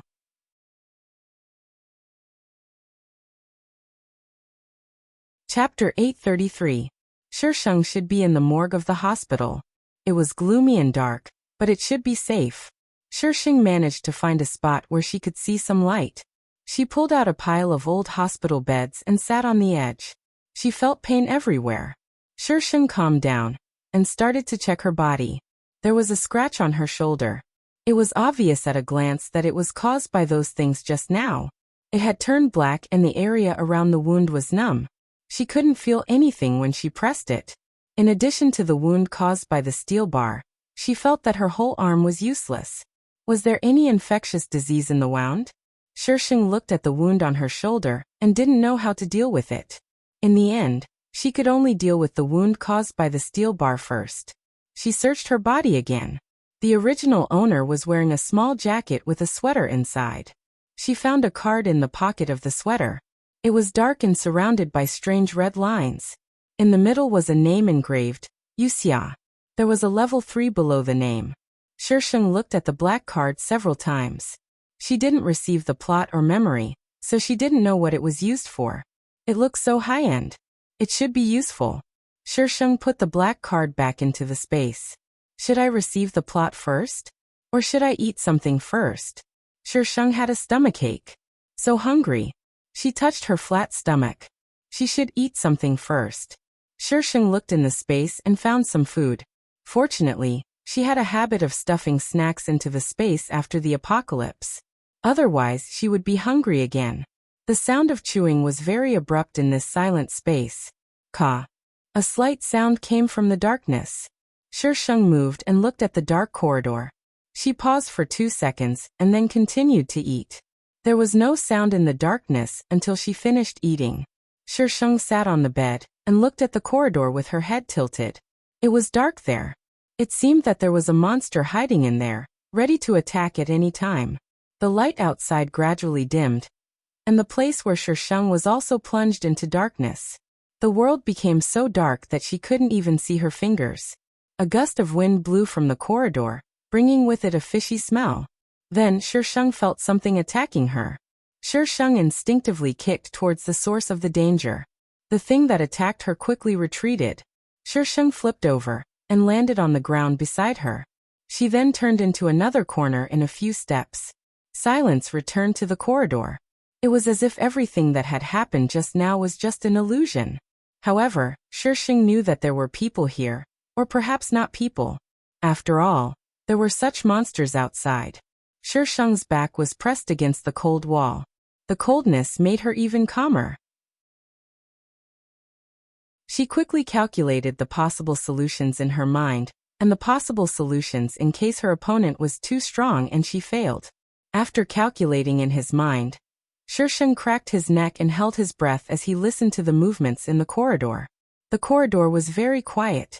3, 2, 1. Shisheng raised his hand to grab something in front of him. It was warm to the touch. It was a person. The other party reacted quickly. Before Shisheng's hand could hold on firmly, he twisted his body and broke free from Shisheng's grasp. A gust of wind blew past their ears, and the corridor returned to silence. F***ck. The strength of her arms was too little. However, it was much easier now that she was sure it was a person. Shisheng moved to another place in the dark to find out where the other party was hiding. Whoosh! Suddenly, Shisheng felt a gust of wind behind him. A murderous aura attacked him. Shisheng quickly turned around and slashed the iron sword in the dark. Clang! Sparks flew when the two pieces of metal collided. Shisheng vaguely saw a man on the other side. It was a tall man. The man was holding a steel pipe in his hand. When the iron sword slashed at him, a section of the pipe was cut off. The man seemed to be enraged. His attacks became fiercer and fiercer. Every move was a killing move. This man wanted to kill her. F***ck. We don't have any grudges. Why do you have to do this? Shisheng's physical strength couldn't keep up. He could only rely on the iron sword to defeat the man. It was pitch black in front of him. Shisheng didn't care about any moves and just slashed randomly. Oh, the man seemed to be hit. Shisheng took the opportunity to kick the man. The iron sword followed. The man dodged Shisheng's shadowless kick. However, he didn't have time to dodge the iron sword. The sharp iron sword cut through his abdomen. A chill instantly spread through his body. Thump! Shisheng maintained his vigilant posture for a while. When he heard no movement, he took out a luminous pearl from his storage space. The faint light dispelled the darkness. Shisheng saw the man lying not far in front of him. He was crawling on the ground. His eyes were wide open and there was still a trace of disbelief in his pupils. Whoosh! Shisheng exhaled a mouthful of foul air. He was scared to death. This world was really scary. A stranger wanted to kill her. Shisheng walked to the man. After confirming that he was dead, he took the luminous pearl and walked into the depths of the corridor. After finding a room that could be locked, Shisheng entered and closed the door. He began to receive the plot. This was a game similar to Infinite Deathmatch. The host was called Yuxia. Before entering this game, she was an assassin. When she was on a mission, she was caught because of a mistake. She thought she was dead for sure. However, when she woke up, she found herself in an empty space. The space was very empty. She couldn't see the end of it. At first, Yuxia thought that there would be hell after death. Before she could figure it out, she was sent to the first world. When she was sent in, she received a black card. The black card was like a symbol of status. It had a name, level, points, and missions on it. The rule of this game was to survive. There were 2 ways to survive. The first was to kill enough people to squeeze into the leaderboard. The second was to find the item on the black card or save someone. The host was born cold and emotionless. She chose the path of killing. She had survived the previous 2 worlds. But in the third world, the host met the female lead, AI Me. No matter how high the female lead was, she would be slapped in the face when she met the female lead. AI Me and the host chose 2 completely different paths. It was normal for the 2 to meet. In the third world, the 2 met frequently. The female lead stopped the host from killing people for no reason. The host had already chosen the mission mode and couldn't change it. The female lead kept stopping her. She couldn't complete the mission and faced death. The host was angry and wanted to kill the female lead. The host almost killed her several times. However, the female lead had an undying aura and escaped safely. On the other hand, the host made a mess of herself every time. At the end of the third world, The host almost didn't complete the mission and was killed. The host hated the female lead because of this. In the fourth world, after meeting Aimi, the host only wanted to kill Aimi. She started to court death. In the end, the host was killed by the female lead. The host was just a stepping stone for the female lead in this world. She couldn't even be considered a small boss. Her last wish was very simple. Take revenge and live. Asterisk, please vote. The setting of this world was similar to a fast travel. The main character needed to complete the mission in each world to survive. It was just more violent. Killing people was a must.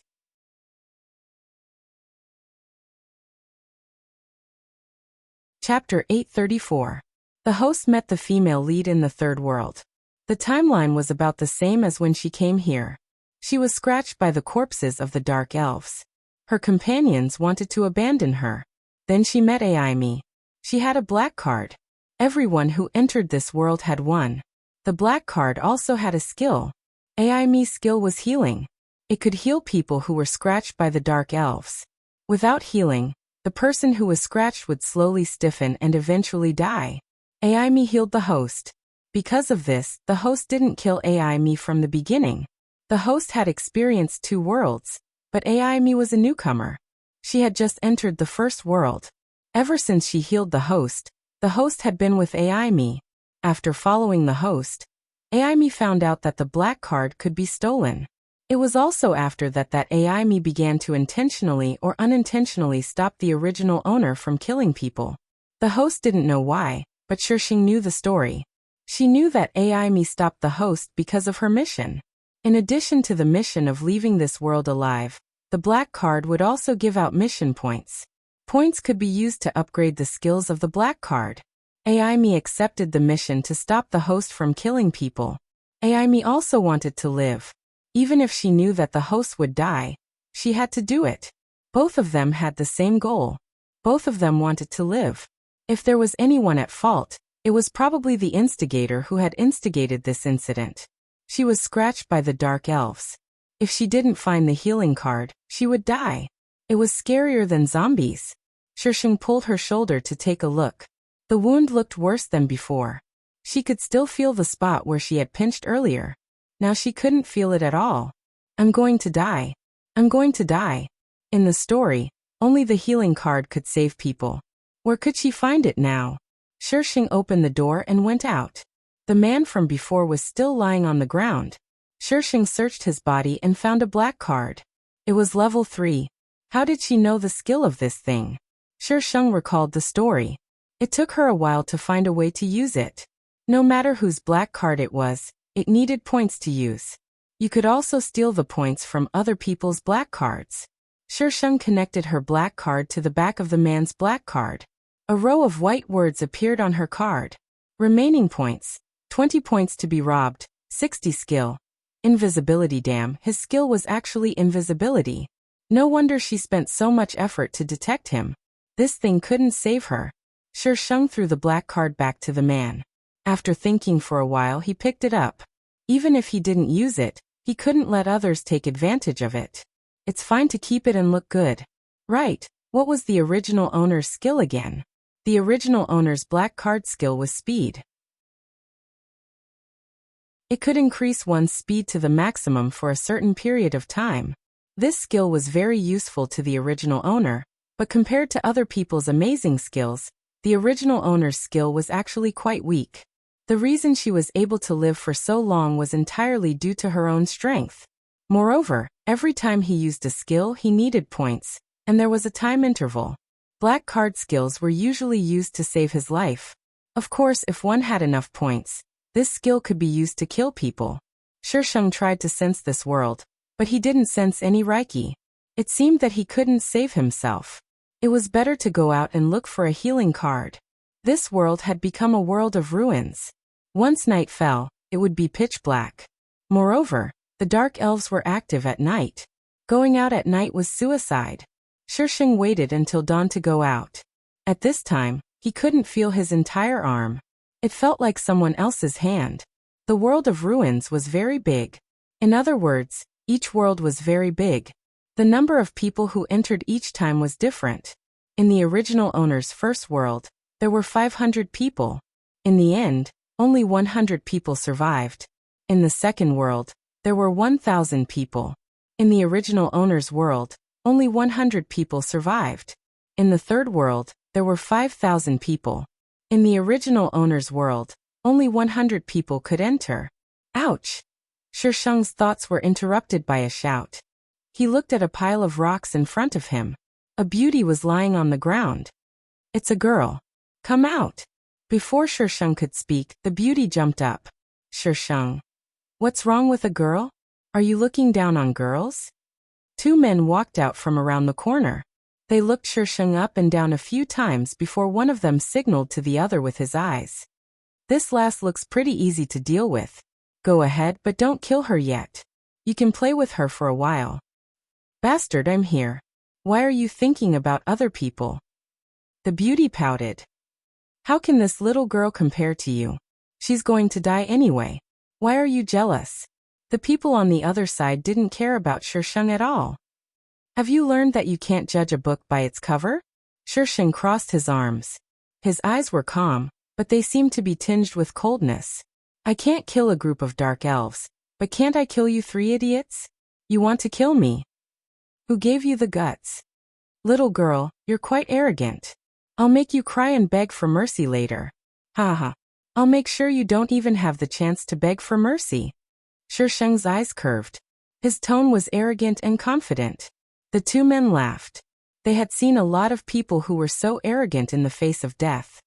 Little girl, you're quite arrogant. Let me see what you're capable of. Shisheng's eyes darkened. With a slight movement of his wrist, the iron sword suddenly appeared. Before the people on the other side could see it clearly, the murderous aura of the sword had already swept over. She had rested well last night. Except for one of her arms that was getting numb, she didn't feel much discomfort anywhere else. It was easy to kill these three people. Shisheng found a few black cards on them. They probably snatched them. Black cards were easy to snatch, but points were not easy to obtain. Therefore, it was useless for some people to snatch black cards, unless they snatched a lot of points from someone. Shisheng searched for a long time, but he couldn't find any black cards with healing skills. Damn. God wants me dead. Most of the people who entered this world would choose to kill because this method was simple. Only the weak and powerless people would choose the other path. There was a list in the killing mode that could be checked with the black cards. It would show the top 50 kill rankings. The list was updated in real time. There was a number of kills behind each name. The number of kills would increase with each kill, and those who could squeeze into the top 50 would directly advance to the next level. It seemed that this list could only be seen by those who chose the killing mode. Others couldn't see it. She was now ranked 42nd. Shisheng checked last night. He was ranked 37th, but now he was ranked 42nd. The person with the highest ranking was a person called Suan Yuan. This person was the male lead. The male lead was the same as the original owner. He had always chosen the killing mode. But after meeting the female lead, the male lead suddenly changed.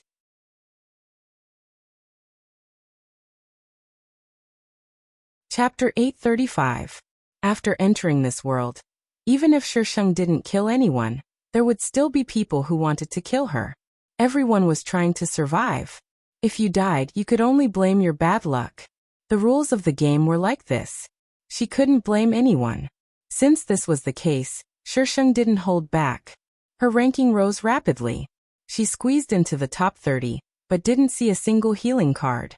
It was obvious how rare healing cards were.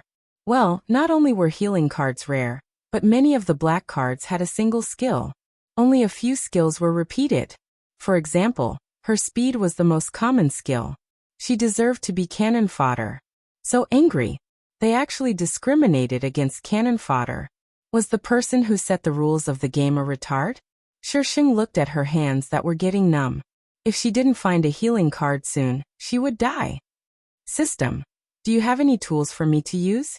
Oh my god, I forgot about the system. This retard system had a shop. Character value is too low. Not available. Character value. Where's Ice Sword? 10,000 points for exchange. The system immediately changed its words. What? 10,000? I only had 50,000 points. You want 10,000 points? Do you think I'm a fool? I'm a fool? Do you want to live? This system also has integrity. It can't be moved by poverty, and it can't be bent by force. I don't want to live anymore. I'll just wait for death. There was still the next world. What was there to be afraid of? Host, you can't have such thoughts. The system finally reluctantly gave her a healing item. However, it couldn't completely cure her. It could only delay it. Therefore, Shisheng still had to find a healing card. Tell me honestly, is the female lead the only one who has a healing card? This system was pushing her to the female lead's side. No, but there are only two in this world. She didn't want to answer, but why couldn't she control her mouth? Master, I've been played to death. Who has the other card? I don't know. If the system said it didn't know, then it definitely didn't know. If she didn't have enough authority, this retard system would definitely be smug. Shisheng searched through the plot. The plot didn't seem to mention anyone who had a healing card. The female lead's healing card seemed to be unique. Forget it. Let's find the female lead. After all, if she died, they would be separated. However, where the hell was she going to find a retarded female lead? Locate AI me. Requires 1,000 points. Shisheng, you didn't want it before. What was the meaning of suddenly charging a fee? It's just a fee. Do you want it or not? If you're so capable, then upgrade your access. It was probably because it had been with Shisheng for a long time that the system was ready to go all out. It also had a temper. My retarded system is amazing. You even dare to go against I. Who gave you the guts? The host was riding on its head every day. It would be laughed at by its peers. Humph. I don't want it. Anyway, there was still the plot, so he would definitely meet the female lead. When the host is willful, no one can compare to her. No, it was because the host was very rational, and always remembered that she could start over if she died. The entire world was in ruins, broken walls, and occasionally, human corpses could be seen. Dark elves rarely appeared during the day, and it was definitely rare for her to encounter one like the last time she came here. Run!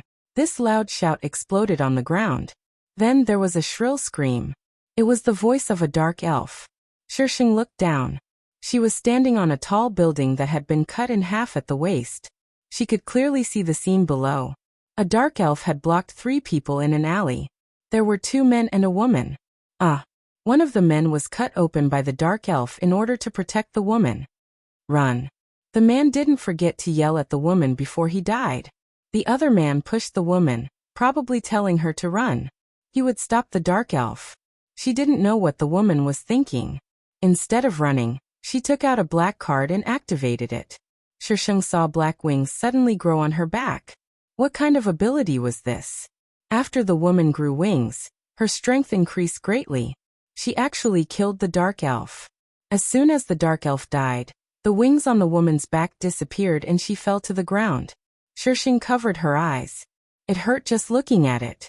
Just as Shisheng was watching the show, a dark elf came out of nowhere and attacked her neck with its sharp claws. Shisheng was standing on the edge. She had no choice but to jump down when the dark elf attacked. She stepped on the protruding part below and quickly entered the building. The dark elf swooped down from above and hit the outside frame angrily. It wanted to enter the building. Shisheng silently gave it the middle finger. It's your fault for not being able to enter because you have a pair of wings. The dark elf was provoked. It suddenly retreated and spun in the air. Then it rushed toward Shisheng. Just as it was about to hit the frame, the dark elf's wings disappeared and it jumped in through the narrow frame. Shisheng. This didn't make sense. How could your wings disappear just like that? King tricked I again. The dark elf screamed. The sound waves quickly spread throughout the building and outside. It was calling for its companions. Shisheng snorted. Did it think that I was still as easy to bully as before? She took out the iron sword. While the dark elf was still screaming, she rushed out and stabbed the dark elf's abdomen. If she cut any part of the dark elf's body, it would split into 2. Of course, this thing was not invincible. Its weakness was its abdomen.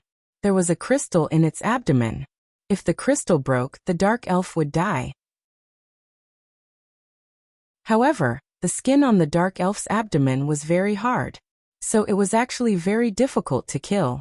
Of course, this was only for ordinary people. For Shisheng, it was very easy. After all, the iron sword could cut through anything no matter how hard it was. Shisheng finished off the dark elf and turned to go downstairs. She would be besieged when the main force arrived. It was not worth it. It was better to run away first. She had just gone down 2 floors when someone ran up. Both parties bumped into each other on the stairs that had lost their handrails. This was one of the 3 people that Shisheng saw earlier. He was carrying a little girl in his arms. The dark elf is coming up, the man said cautiously. Stay alive. He was afraid that Shisheng would make a move on him. Shisheng smiled and jumped down the stairs. He did a few suave somersaults and landed on the stairs below. A cold light flashed in his hand. The sharp iron sword slashed at the dark elf that was rushing up. The man's face changed. No. As the man shouted, the dark elf was cut in half. The crystal in its abdomen shattered into powder and scattered into the air. The man was dumbfounded. This was too valiant. Shisheng very good. Successful posturing. Little fairy. Retard. Shisheng. Who are you talking about? Little fairy system. System. Why did I get shot even though I was lying down? Little fairy. Because you're a retard. System. What's going on with the newspaper? System owner. Calm down. Vote first. Cherub. F***ck.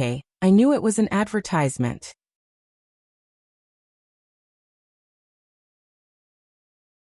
Chapter 836. Shisheng had just finished showing off when he glanced downstairs and saw a swarm of dark elves rushing up from below. These things were harder to deal with than zombies. They ran very fast and there were so many of them. Even if his hands were crippled, he wouldn't be able to kill them all. The man was still in a daze when Shisheng ran back and disappeared around the corner in the blink of an eye. The man. What happened to being cool and arrogant? The man didn't dare to delay and hurriedly carried the girl upstairs. This building used to be an office building. The floor was full of junk. The man chased after Shisheng but he couldn't see him. He gritted his teeth and carried the girl into a room with an intact door. After putting the girl down, the man immediately used the things in the room to block the door. The commotion outside grew louder and louder. Some dark elves scratched the door and even broke it. They stuck close to the gap and peeked inside. The man stuck to the wall and didn't move. He even lowered his breathing for fear that the dark elves outside would rush in. The dark elves outside looked for a while. They didn't see any food and slowly retreated. They chased upstairs. The man sighed in relief. Bang. The door was suddenly slammed open, and a dark elf appeared at the door. The man's breath was stuck in his mouth. Just when the man thought that he was going to die, the ear-piercing screams came from upstairs again. The dark elf tilted his head and looked outside. After a few seconds, he gave up on the man and ran away. The man's back was covered in cold sweat. There was no movement outside. Only the screams from upstairs were louder and louder. It was like a chorus that hurt his eardrums. The screams lasted for a long time before disappearing. When the surroundings returned to silence, the man waited for a while before slowly moving to the door. He stretched his head out and looked outside. It was even more chaotic than before, but he didn't look at the dark elf. He wanted to take the girl downstairs and leave. After all, those things just now had all gone upstairs. But when he reached the stairs, he suddenly changed his direction and went upstairs. It was very quiet upstairs. The man carefully went upstairs. There was nothing on the first 2 floors. When he reached the 3rd floor, he saw the corpses of the dark elves. Densely packed corpses. They covered the entire floor. There were even more on the 4th floor. Among the corpses, he saw the girl from before. She was sitting on a mountain of dark elves' corpses. Some crystals were piled at her feet. Could you imagine a young girl sitting among a pile of corpses? There were only 2 words to describe it. It was strange. She was putting the crystal on the black card. As soon as the crystal touched the black card, it immediately turned into powder. However, the man noticed that the color of the black card was getting darker. The black card they received at the beginning was a light black with a hint of gray. As they leveled up, the color of the black card would deepen. However, the way the black card was upgraded was based on the number of times they entered the world, and the points they accumulated. The way she was doing it now, he had never seen it before. Shisheng fed the black card a bunch of crystals, but the black card could no longer level up after reaching LV6. She tried the other black cards and they were all the same. After LV6, they would be capped. Come to think of it, if a world's level was maxed out, how were they going to play in future worlds? Congratulations to player Yuxia for reaching LV6. Suddenly, a translucent bullet box appeared in front of Shisheng. The bullet box came from the black card in her hand. Amazing black technology. Kill Yuxia, and you will be eligible to level up twice. You will get 20,000 points. After the congratulatory message, another message popped up. Shisheng flips table. Why would killing I be able to level up directly? If you level up too quickly, you will be obliterated. An explanation came from afar. Shisheng looked up. The man was holding the little girl and standing at the stairs. He was also holding a black card in his hand. A translucent bullet box could be vaguely seen. What the F***CK? Notification to the whole server? The man was called Peijin, and the little girl was called Meow Meow. This was the fourth world that the man had experienced, and he was older than the original owner. Peijin told Shisheng that if a black card holder was too powerful in a world, they would be issued a mission similar to a wanted list. Moreover, everyone's black card could locate her within a radius of 100 miles. He had also received this mission in the third world, and that person's ending was very tragic. You can level up directly by killing me. Why don't you kill me?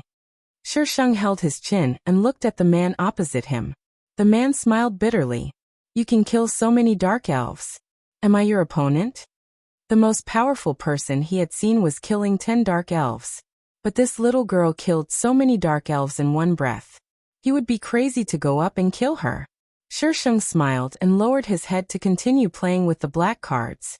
He was determined to raise all the black cards to level 6. How did you find out that these crystals can level up the black cards? Peijin asked tentatively. Shisheng answered while feeding the black cards, boring.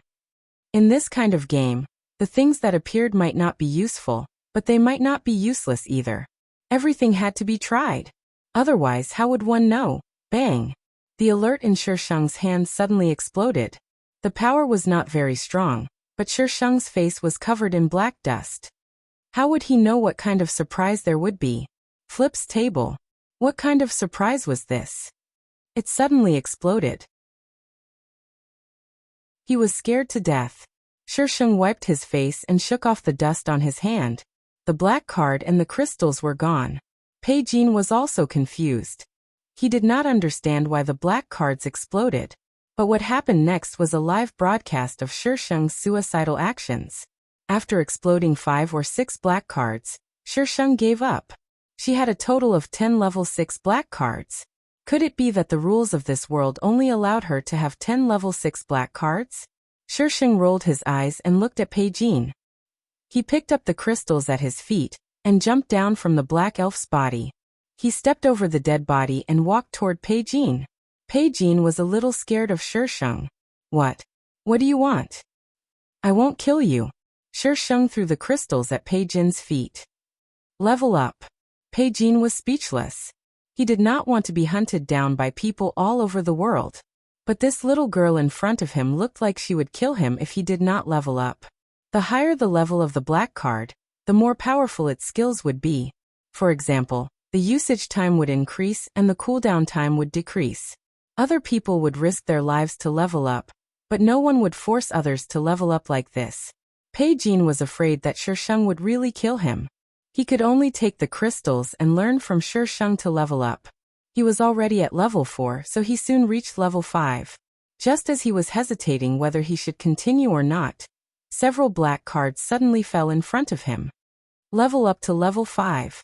Peijin was speechless. How many black cards did she have? Did she buy them wholesale? When did black cards become so common? Peijin felt that his worldview had been seriously damaged. Asterisk, please call me Shisheng. the black card specialist, ha ha ha ha.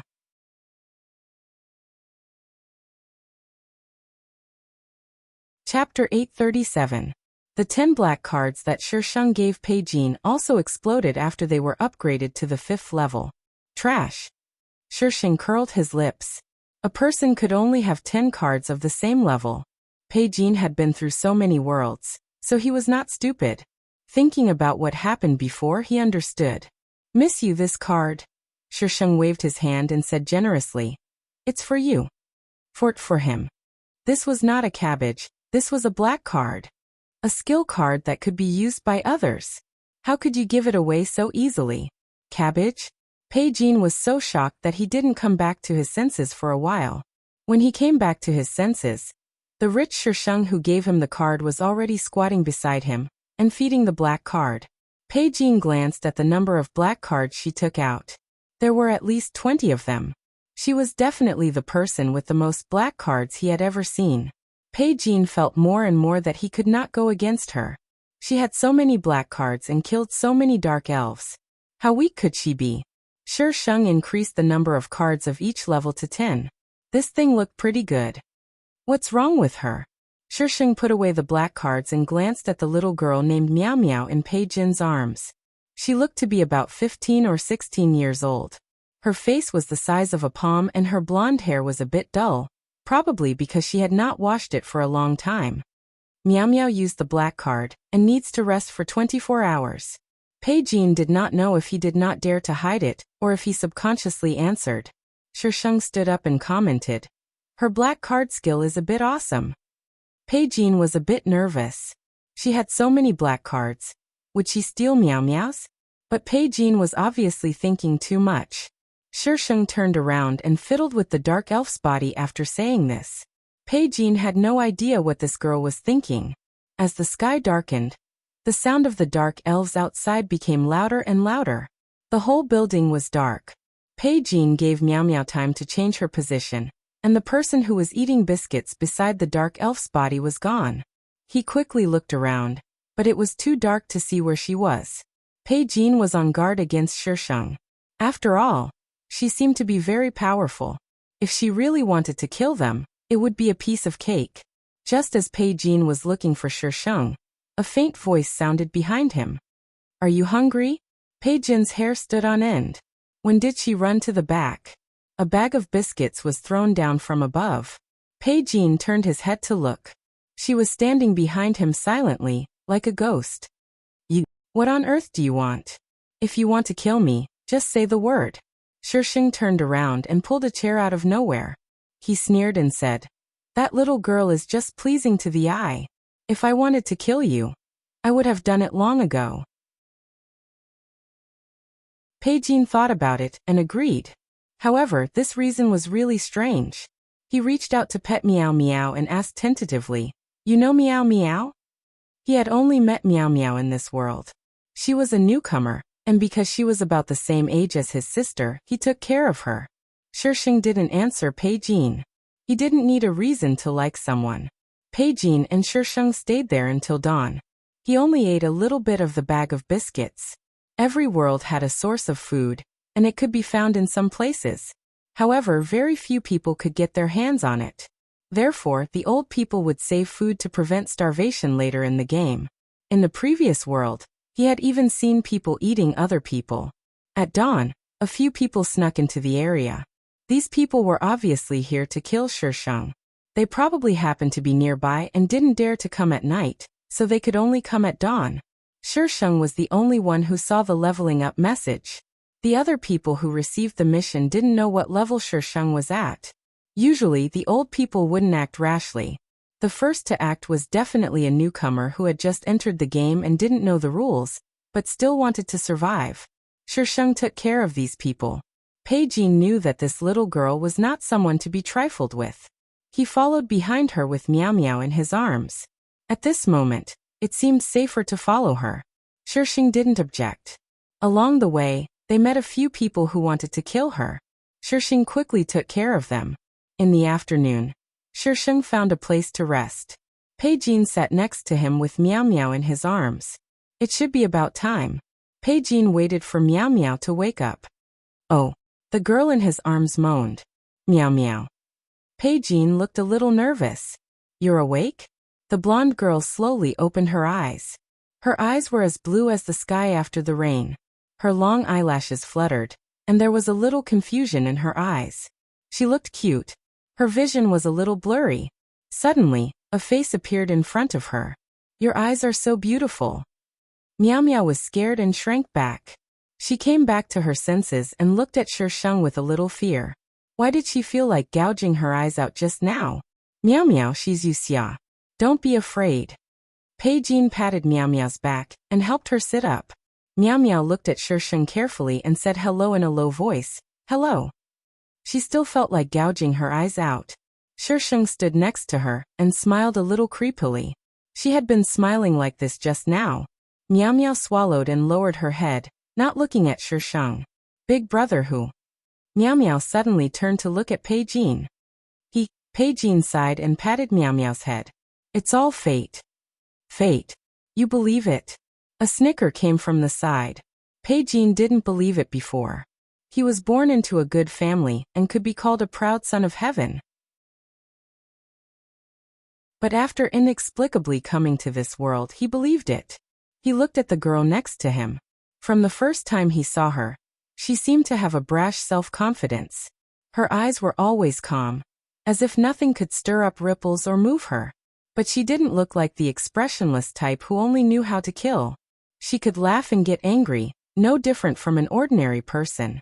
In fact, people like her lived the longest in this world. Once they were weak, they would be used by others and become the cornerstone of others' survival. But how could people not have weaknesses? It's all my fault. Meow Meow was young and couldn't understand the conversation between Sheng and Pei Jin. She just cried sadly. Big brother who was dead. Pei Jin didn't have time to find out what kind of person Sheng was. He quickly comforted Meow Meow. Meow Meow, you worked hard. Didn't you save me in the end? Don't be sad. Big brother who won't blame you. Why are you crying? Sheng was angry when he heard her cry. He risked his life to let you escape in the end, so that you could live. You just have to live well. Crying won't bring him back. Pei Jin looked at Sheng in surprise. Then he thought about it. She should have been able to see what happened where they were. I know. Meow Meow choked. She knew that big brother who wanted her to live. But with her ability, she wouldn't be able to live to the end. Big brother who had the chance to live to the end. She would rather die.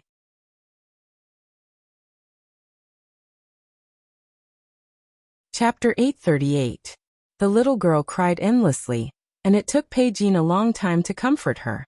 When she was done crying, the little girl immediately became like a different person, as if she was the first time Sheng saw her. If she kept crying, Sheng would probably kill her with his sword. What should we do now? Meow Meow asked Pei Jin in a low voice. Keep going as we said. Pei Jin looked at Sheng. Miss you chose the killing path, right? Yes, Sheng answered absent-mindedly. Pei Jin found it amazing that he could talk so calmly with such a person. What are you going to do next? What should I do? Sheng looked up at his arm. I need to find a healing card. Healing card? Pei Jin was surprised. This kind of black card is very rare. Are you hurt? Pei Jin looked at Sheng, but he didn't see where she was hurt. If she wasn't hurt, why would she need a healing card? Let's collect it. Pei Jin was speechless. Well, he couldn't refute this reason. Masters usually had some quirks. Normal. Well, normal. Pei Jin and Sheng didn't walk the same path, so they had to separate. As a parting gift, Pei Jin told Sheng that the ruin world was a huge square. They were still at the edge of the square. Those who chose the killing path only needed to kill their way in. But those who chose the other path had to get to the center as soon as possible to find items that could help them level up. Pei Jin left with Meow Meow, and Sheng continued to clear the map. Some people always wanted to take advantage of the situation and kill Sheng to get the chance to level up. The result was that Sheng's collection and kill rate increased. Female lead, oh female lead. Why aren't you here yet? Sheng dragged the iron sword into the ruin world, looking helpless. She was in the top 20, but the female lead hadn't appeared yet. This didn't make sense. Shisheng suddenly stopped and listened to the noise in front of him. Someone seemed to be fighting. Taking advantage. Taking advantage. Taking advantage. These three words immediately popped up in Shisheng's mind. She quickly ran in that direction and went around a short alley. Her field of vision widened. Several men were besieging a person. When Shisheng appeared, the men all received the black card notification and looked at him at the same time. It's Yuxia. Was this the person mentioned on the black card who could directly advance to the next level by killing him? It was too small. However, her ranking kept rising, which proved that she had killed a lot of people and could not be underestimated. Look, I can't see a chance to advance again. That person is running away. Shisheng pointed his chin at the person they were attacking. After being reminded by Shisheng, they immediately came to their senses and blocked the man's way again. Shisheng sized up the man. He must be the male lead, Suan Yuan. The male lead is being attacked. With such a good opportunity, of course, he had to help the tyrant. Host, please don't use idioms indiscriminately. What does it mean to help the tyrant? Who should he help? Host, don't cause trouble. The male lead didn't provoke you. As cannon fodder, isn't it my duty to seek death? I'm just doing my job. What's wrong with that? What's wrong with that? You're twisting words and forcing logic. You're sick in the head. Shisheng was smug. Yes, I'm sick. Hit me if you don't like it. The host needs to be taught a lesson. Shisheng excitedly rushed into the battle with his sword. At first, the men thought that Shisheng was here to deal with them, but they found out that he was here for Suan Yuan. They were a little confused, but it was good to take down one of them first. Therefore, Suan Yuan was besieged. It was impossible for Suan Yuan to be ranked first on the list if he was not strong enough. No one knew what skills his black card had, but he had a lot of black cards. Using other people's black cards would not cause any side effects, but it would cost more points. Suan Yuan used all kinds of skills as if they were free. Compared to the black cards, Shisheng also had a lot of black cards, and they were all of high level. The two sides developed into a black card competition. You use water to attack, I use fire to block. You use fire to attack, I use earth to block. The men had already retreated to the back line, watching the two sides compete with their black cards in a daze. How could black cards be so common? Were they not fully awake today? Yuxia. Suan Yuan did not expect Shisheng to have so many black cards. He coldly scolded her, his eyes full of danger. You're being hunted down now. Why do you still want to provoke me? If I kill you, I'll be ranked first. Why do you think I'm provoking you? Who didn't want to be first? Cannon fodder who did not want to be promoted was not a good cannon fodder.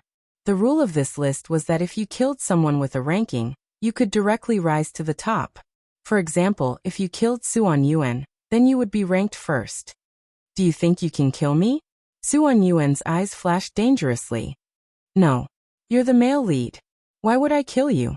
Suan Yuan frowned. Since you know your limits. Shisheng's eyes curved as he arrogantly interrupted Suan Yuan. But I can let them kill you. The onlookers who were called out. We don't know anything. What happened? Suan Yuan was a ruthless person in the early stages. Shisheng's provocative behavior had already crossed Suan Yuan's bottom line. He took out another black card. Just as he was about to activate his skill, a sharp blade with cold air suddenly shot towards him from the front. Suan Yuan was shocked and hurriedly retreated. The iron sword stabbed into the black card in his hand, cutting it in half. Suan Yuan was not only shocked this time, but also afraid. He did not know what the black card was made of. He had tried many methods, but there was no way to destroy the black card. Why are you dodging? Shisheng said regretfully. He had almost cut him. Suan Yuan. If he did not dodge, would he be waiting to be cut? This woman was a little strange. But at the same time, Suan Yuan's fighting spirit was ignited. Suan Yuan used the black card again, and a tornado appeared out of nowhere. The surrounding ruins were all swept into the tornado. Shisheng looked at the tornado that was heading towards her. She suddenly had the urge to try and see if her sword could split the tornado apart. He gathered his energy in his dantian, poked his hand, and swung the iron sword with all his strength. The iron sword struck the center of the tornado, and the sharp sword energy split the tornado in half. This strange scene stunned all the living creatures present. You can even split a tornado in half. Are you using cheats? Shisheng raised his eyebrows. You're really good. But why didn't the tornado stop after it was split in half? Why did it develop into 2 tornadoes and come towards him? Asterisk flips table asterisk. Do you have the regeneration ability of the Dark Elves? The 2 tornadoes were not as big as one, but they attacked Shisheng from 2 different directions. Their ferocious appearance was terrifying. Hashtag how the host dug her own grave. Hashtag asterisk little fairy. How did you lose me? It's all because you didn't vote. Cherub, I'm not taking the blame for this.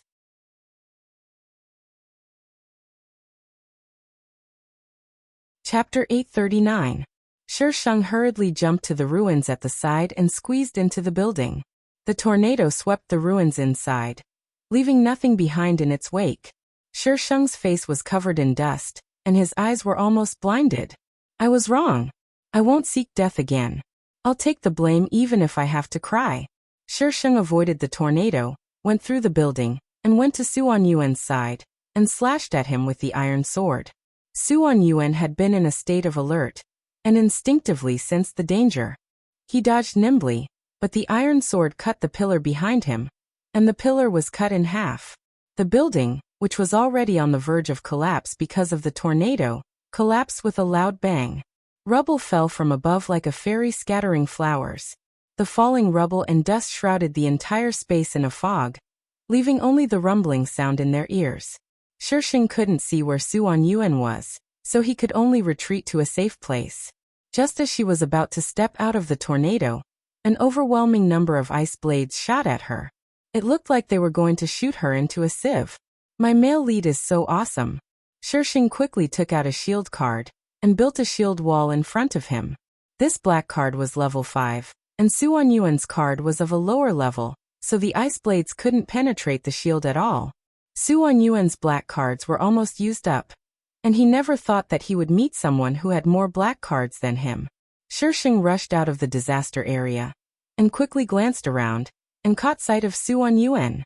He waved the iron sword, and the sword energy wrapped the surrounding dust, and rushed towards Suan Yuan. Behind Suan Yuan was the tornado, and he had no way to retreat. The sword energy directly sent him flying. After a parabola in the air, he smashed into the tornado, and was lifted to the highest altitude. Shisheng looked up at the sky, and the wind around the tornado made his clothes flutter. The tornado had a time limit, and when the time was up, it disappeared. Suan Yuan fell from a high place, and fell into a pile of ruins. Cough, cough, cough. Suan Yuan coughed violently, and his lungs felt uncomfortable, as if they were covered in dust. Ever since he entered the game, he had never been in such a sorry state. Yuxia. Suan Yuan looked at the girl walking towards him. This was the first time he heard her name, and it wasn't a mission issued by this world. But in the previous world, her name was in the top 10. This was the only name that sounded like a woman's name among the pile of names. How could it not be eye-catching? Suan Yuan said maliciously, Yuxia, you better kill me today. Otherwise, I will make you regret it. Shisheng shrugged and didn't say anything. He just walked towards him and pierced his iron sword into his chest. There was much less resistance than she had imagined. The iron sword successfully pierced Suan Yuan's chest. Suan Yuan was shocked at first. A few seconds later, the vitality in his eyes slowly disappeared. Blood flowed from the corner of his mouth. His eyes reflected Shisheng's image, as if he wanted to remember her. Suan Yuan's last breath was faster than Shisheng thought. In less than 10 seconds, Suan Yuan stopped breathing. He died so easily. Something was wrong. Shisheng took out the black card to check the rankings. She had jumped to the first place, and Suan Yuan's name was missing. However, there wasn't much resistance for her to kill Suan Yuan. This was not in line with the previous settings. There must be a reason for this abnormality. Shisheng's eyes turned. He found a few cards on Suan Yuan's body, but none of them had his name on them. Where did he hide the cards? You guys come here. Shisheng called out to the people in the distance. The onlookers who had thought they were awesome at first popped their heads out from the pile of rubble and pointed at them. Shisheng nodded slightly. They looked at each other and slowly walked to Shisheng. What was this girl trying to do? They didn't dare to think of killing her to advance to the next level. She had killed Suan Yuan, who was at the top of the list. Strip him. Ha! Shisheng's eyes curved as he repeated, strip him. The onlookers were speechless. They didn't expect this girl to have a hobby of whipping corpses. How scary. They didn't dare to delay. They quickly stripped Suan Yuan naked. Shisheng ordered them to search his body for cards. The onlookers almost disemboweled Suan Yuan, but they couldn't find any cards on him. Shisheng's eyes turned. He said to the onlookers, tie him up. You might find something unexpected.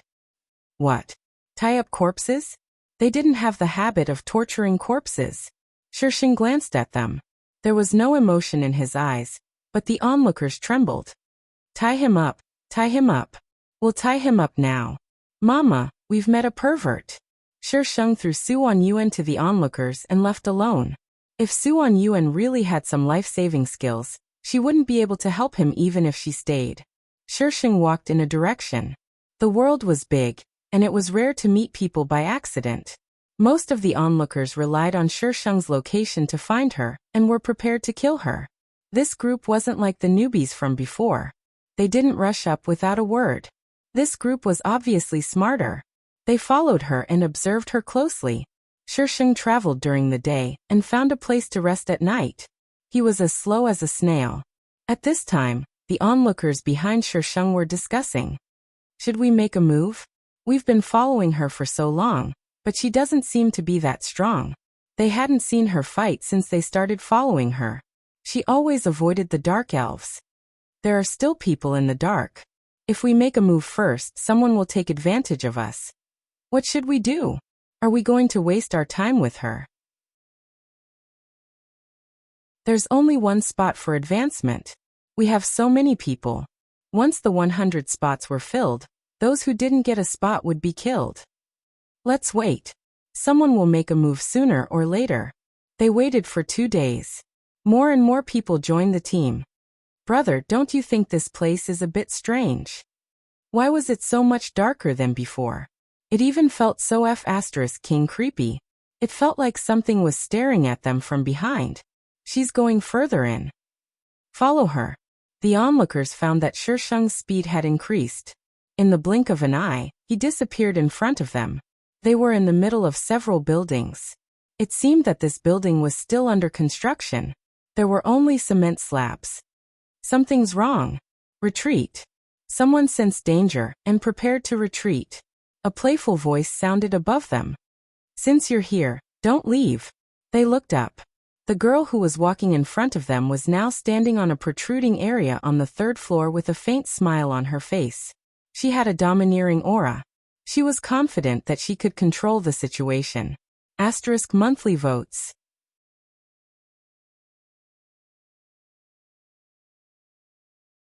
Chapter 840.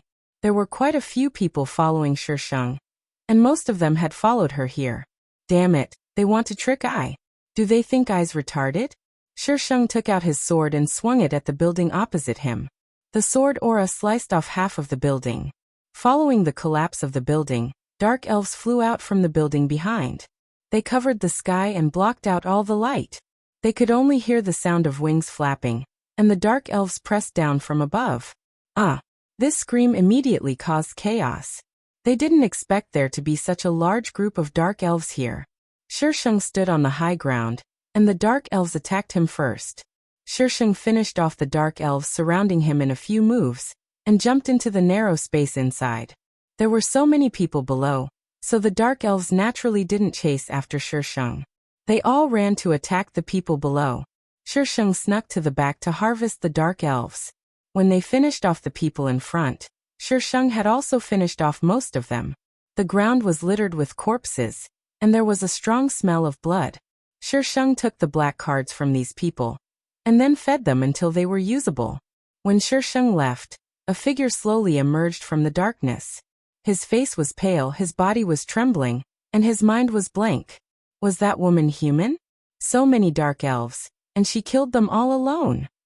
Looking at the corpses all over the ground, he didn't dare to stay here. He chose to leave in the opposite direction from Shisheng. He didn't want to meet such a terrifying monster. The mission on the black card was impossible to complete. Shisheng met Meow Meow and Pei Jin again more than 10 days later. At that time, Shisheng was playing with the dark elves. Pei Jin and Meow Meow suddenly entered the range. The dark elves immediately gave up on Shisheng and attacked the two easier prey. There was a group of people following them. It didn't seem like they were chasing them, but more like they were running for their lives. Shisheng sat on the iron sword and watched them run from below. Soon, Shisheng saw what they were chasing. It was a group of even larger dark elves. The dark elf from before looked like a teenager, but this dark elf that was chasing after him now looked like an adult. Its claws felt like they could tear a person to pieces. Shisheng's hands were itching again. But when he thought about the injuries on his body that had yet to heal, he decided to run. What was the female lead doing? She still hadn't come out after so long. Without the healing card, her injuries wouldn't heal at all. Even if the system's tools could delay the onset of the illness, it wouldn't last long. Stepping on the iron sword, Shisheng ran faster than the people below. Shisheng found that the dark elves were faster than before. In the blink of an eye, they had almost caught up with her. Yuxia. Yuxia is nearby. It was unknown who shouted from the people below, but the group of people ran while looking around. In the sky. Heavens! How can her sword fly? Is that her skill? Isn't Yuxia very powerful? Can she deal with the dark elves at the back? The noisy voices came from below. Pei Jin and Meow Meow also saw her. They didn't expect to see her again. Lure those things to her side. We'll take the opportunity to run. Most people agreed with this suggestion.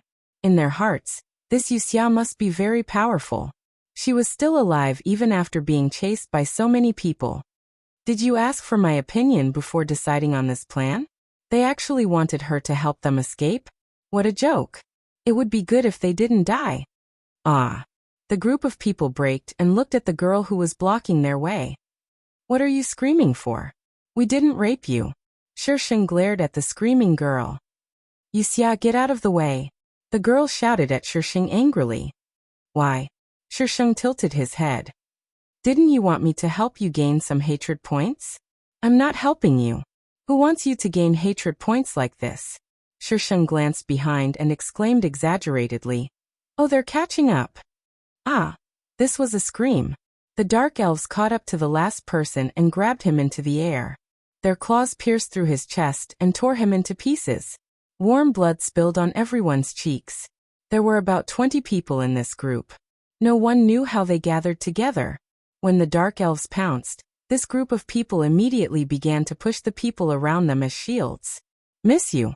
Pei Jin and Meow Meow approached Shisheng. Shisheng moved the iron sword aside and motioned for them to go over. Pei Jin breathed a sigh of relief. Ignoring the screams behind him, he quickly ran over with Meow Meow. Seeing Shisheng move aside, the people on the other side rushed over. However, Shisheng moved the iron sword to block their way again. Yuxia, what are you doing? I'm going to take your head, Shisheng said confidently. How could he ask such an idiotic question? There are dark elves behind us. If you don't run, you'll die too. The man was angry. Was this woman crazy? He could deal with a few dark elves, but there was no way he could deal with a group of them. Shisheng's lips curled into a sinister smile. You were the one who said you were going to lead them here, right? The man replied instinctively. You're so powerful. You'll have no problem dealing with the dark elves. My power is none of your business. Shisheng rolled his eyes. The screams behind them grew louder and louder. Some dark elves were already pouncing toward them.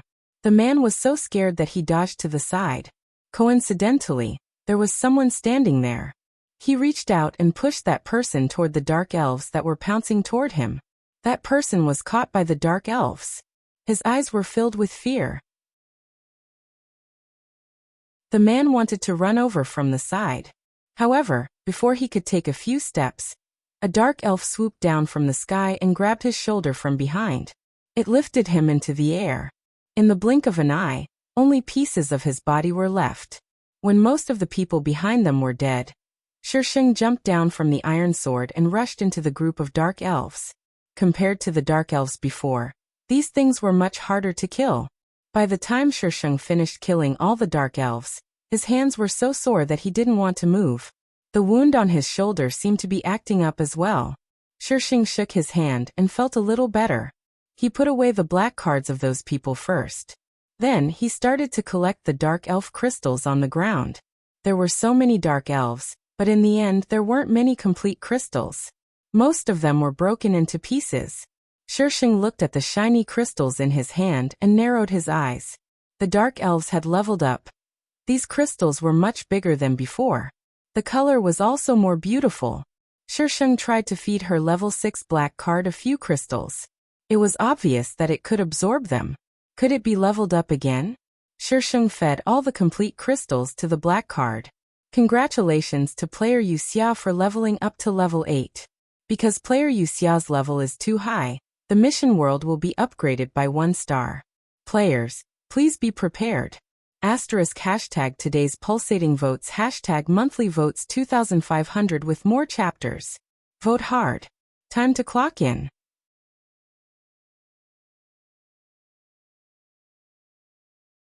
Chapter 841. She saw the first one by herself, and the second one was still a full-service announcement. But why did the difficulty increase by 1 star level? Shisheng looked down at the black card. There was a very thoughtful note on it. The previous worlds were all 1 star, or rather, people with black cards below level 10 could only carry out missions in 1-star worlds. Only level 10 and above could go to 2-star worlds. When this world appeared, the gap between levels was too big. For example, most of the people here were level 2, and the highest was level 4. But Shisheng suddenly increased the level to level 8. The gap between level 4 and 8 was too big. In the end, it led to the current situation. The entire world increased by 1 star level. Trouble. Shisheng had just finished reading the note when a few people suddenly appeared around him.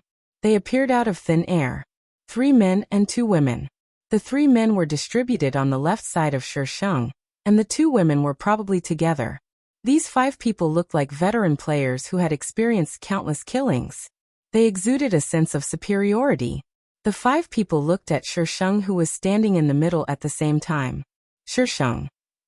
Why are they looking at me? The 5 people just looked at Shisheng casually, as if they didn't take Shisheng seriously.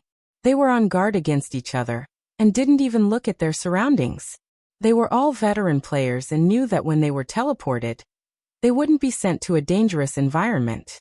So they needed to be on guard against people who appeared at the same teleportation point. This is the first time I've seen someone upgrade a 1-star world to a 2-star world. Interesting. The short-haired woman spoke first. Find someone first? Or first? Find someone, one of the men said. Who has experienced this world before? I've been here before. It's not difficult, but it's hard to say what will happen if it's forcefully upgraded to a 2-star world.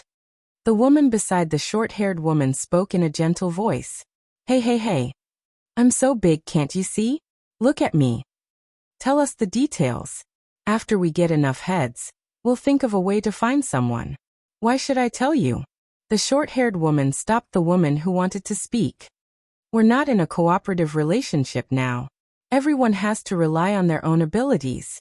For this kind of 1-star to 2-star mission, if they could find the key person and kill him, they would get a lot of points and rewards. The 3 men looked at each other, and the murderous aura on their bodies gradually thickened. They had the intention to attack. Shisheng silently put away his black card. It seemed that these people were sent in again for her. However, they did not know that she was the target of their mission. Since you don't care about then I will leave.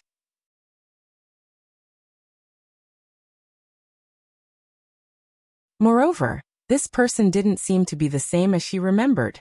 Shisheng stabbed the iron sword into the ground. Take a guess. Who the hell are you? The short-haired woman jumped up and yelled. Then she looked at the 3 men. Are they the people we're looking for?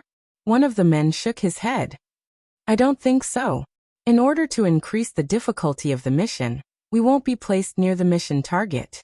Shisheng wanted to say, I'm the person you're looking for. Come on, let's hurt each other. But when he thought about his own body, he decisively shut his mouth. Acting tough required strength. The 5 people probably knew each other. Although they were wary of each other, they believed each other's words. It doesn't matter. Let's kill them first. How dare they provoke me? When I was dominating, you were still drinking milk somewhere. Shisheng retorted, not to be outdone. When I was dominating, you weren't even born yet. The short-haired woman was so angry that she laughed. Very well. Little girl, you don't know the immensity of heaven and earth. Today, I'll teach you a lesson. While the short-haired woman was still talking, Shisheng had already rushed over with his sword. You talk so much nonsense. If you have the time to talk nonsense, I'll kill you myself. You're acting tough in front of your ancestors. I'll teach you a lesson. Asterisk update frowny face Xiaoying tip. Update. I wonder if there are any settings that you don't understand. If you don't, please go to the next world. I won't explain the rest. In short, the difficulty increased.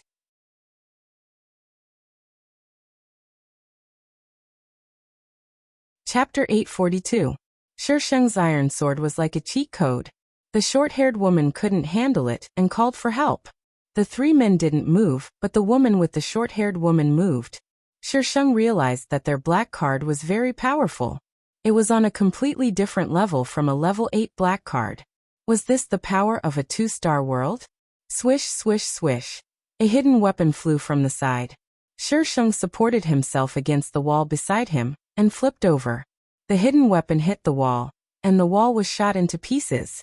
Shisheng retreated a distance. Dust fell from the sky and blocked her vision. The short-haired woman didn't see how Shisheng appeared in front of her. She only saw the iron sword piercing toward her like lightning. Poochie. The sharp blade pierced through her abdomen. The short-haired woman's body seemed to be frozen. She slowly lowered her head. The cold light reflected in her eyes was bone-chilling. He actually lost? Lost to a newbie. No. She couldn't accept it. The short-haired woman took out the black card with trembling hands. Shisheng subconsciously kicked her hand away, and the black card was thrown into the air. Shisheng pulled out the iron sword and jumped to catch the black card. His fingers swept across the black card. Level 15. Level 15. She put the black card away and looked at the short-haired woman. She smiled evilly. Sorry, I won. The short-haired woman widened her eyes and fell to the ground unwillingly. The short-haired woman was dead. The other 4 people looked at Shisheng with some fear, but no one showed any sadness. Even the woman with the short-haired woman was no exception. She just felt a little sorry. In this game world, the good side of people would be wiped out and only evil would be left. Who else wants to die? Shisheng looked at the other 4 people. It was better to kill these 4 people so that they wouldn't cause trouble in the future. These people were all here for her. Of course, danger should be nipped in the bud. As soon as the thought came to her mind, Shisheng shot out. The 4 people on the other side were dumbfounded for a moment. They hadn't answered yet, so why did you attack? 1 person was easy to deal with, but 4 wasn't so easy to deal with. Especially when the 4 of them were so much higher level than him. Their skills were even more strange. There was a man whose skill could actually turn himself into a beast, increasing his strength by half. What a scam! Shisheng strategically dealt with the woman first, and then dealt with the 2 weak men one by one. In the end, only the beast man was left. I never expected that there would be such a strong rookie in this world. The beast man's face was still human, and he looked somewhat ferocious. Shisheng put on a serious face. Please call me the strongest newcomer. I will save you from fire and water, and bring you endless darkness. The host is acting up again. Can rescue from fire and water and endless darkness be used together? Host, don't bully this system for not being well read. The beastman also looked at the Shisheng as if he was looking at a psychopath. What kind of person did he encounter? Have you watched too much TV? There was only killing and plundering in this world. It was originally a sea of darkness. Shisheng finished his lines and raised his wrist. The iron sword drew an arc in the air, and the arc of air rushed toward the beast man. The beast man thought that Shisheng still wanted to say something, so he secretly prepared to launch a sneak attack. In the end, before he could move, Shisheng's attack had already arrived. Can't you fight properly? You attacked without saying a word. Shisheng used the black card skill to increase his speed to the maximum. The beast man was very strong, but his speed couldn't compare to hers. He was practically being played around by Shisheng. The beast man was a little angry and prepared to use his big move. He didn't believe that he couldn't kill a rookie. Shisheng wouldn't give him a chance to use his big move. The iron sword was thrown over immediately. The beast man wanted to dodge, but at that moment he felt as if his body was fixed in place. His limbs were heavy, and a chill came from the front. Swish, poochie, until the beast man fell to the ground. He still couldn't understand how he had lost. The beast man returned to his human form. The iron sword was still in his abdomen. Blood flowed out from his body and dyed the ground red. Shisheng's body swayed. His legs went soft and he almost fell to his knees. After 2 quick breaths, Shisheng looked down to check the wounds on his body. Fortunately, they were all superficial wounds. It wasn't a big deal, but he had used up too much energy.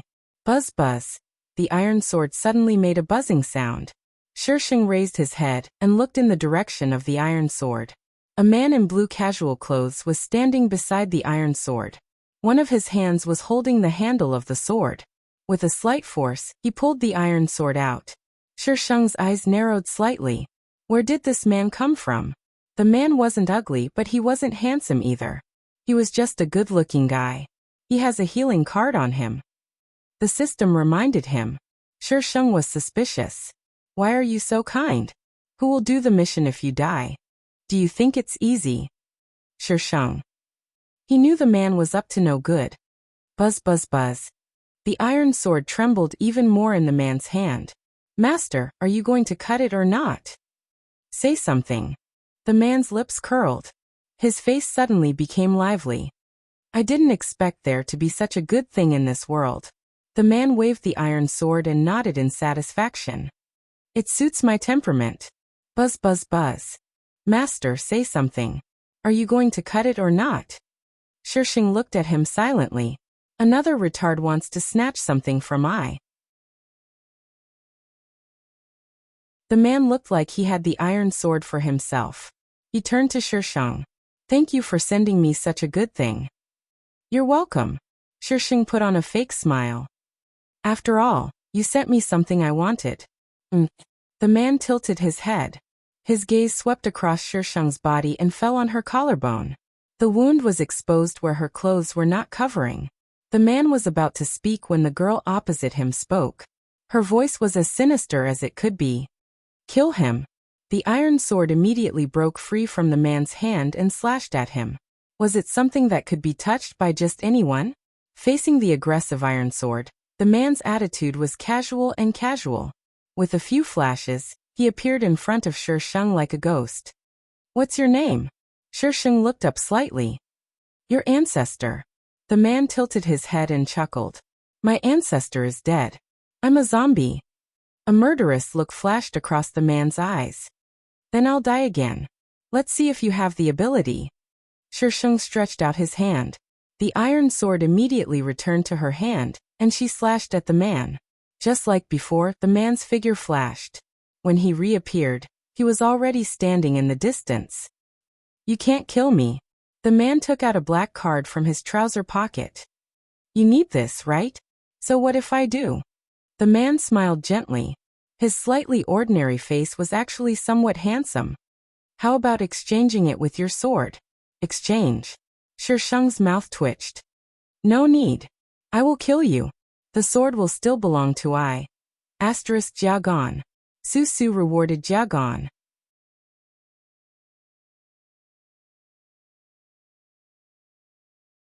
Chapter 843. The man seemed to have a special fondness for the iron sword. He didn't even look away. I'm Fangchen. What's your name? Whoosh. Fangchen was surprised. His body flickered again, and he disappeared under the iron sword. F***ck. What the hell was this man's black card skill? Teleportation? No. Wasn't his black card skill healing? Why did he know how to teleport? Fangchen's voice came from the left side of Shisheng. It's impolite of you to attack someone when they're talking. Shisheng calmly kept his sword and rested on the ground to recover his strength. You're trying to snatch someone else's belongings. How can you be polite? It can't unleash its full power in your hands. How do you know I can't unleash its full power? Do you want to try? Feng Chen was full of confidence. Shisheng snorted. Let's see if I can kill you? Sure, just stand there and let me kill you. Feng Chen. Shisheng quickly calculated how to kill him quickly. However, he knew how to teleport. He hadn't found any black card skills that could restrain him. This man. Name your terms. Feng Chen took a step back. Shisheng didn't even think about it. Go to hell. Change it. Kill yourself. Feng Chen's mouth twitched. Little girl, I didn't do anything to you. Why do you want me to die so badly? Shisheng was like by Feng Chen. Isn't this the rule of this world? Feng Chen. Fine. You're right. He looked at the sword in Shisheng's hand. Forget it. Otherwise, people will say that I'm bullying newbies. Shisheng stared at Feng Chen warily. Feng Chen casually found a place to sit down. He had an expression that said, I've already given up. Don't be so wary of me. Shisheng still wanted to kill Feng Chen. He felt that this guy was a little strange. Host, do you want to kill everyone you see as dangerous? Is there anyone in this world that you don't want to kill? Take medicine if you're crazy. Although Feng Chen said that he had given up, he was actually still thinking about how to get the sword. He had to make her lower her guard first, and then infiltrate. While Feng Chen was deep in thought, a small purple ball suddenly fell from his feet. A bone-chilling sense of danger instantly spread through Feng Chen's entire body. A purple light flashed in front of his eyes. The energy ball exploded and swallowed the entire building, leaving only a large crater. Feng Chen's figure appeared beside the crater. His body was slightly charred, and his hair was standing on end. His face had turned into that of Mr. Bao's. Whenever he opened his mouth, white smoke would come out.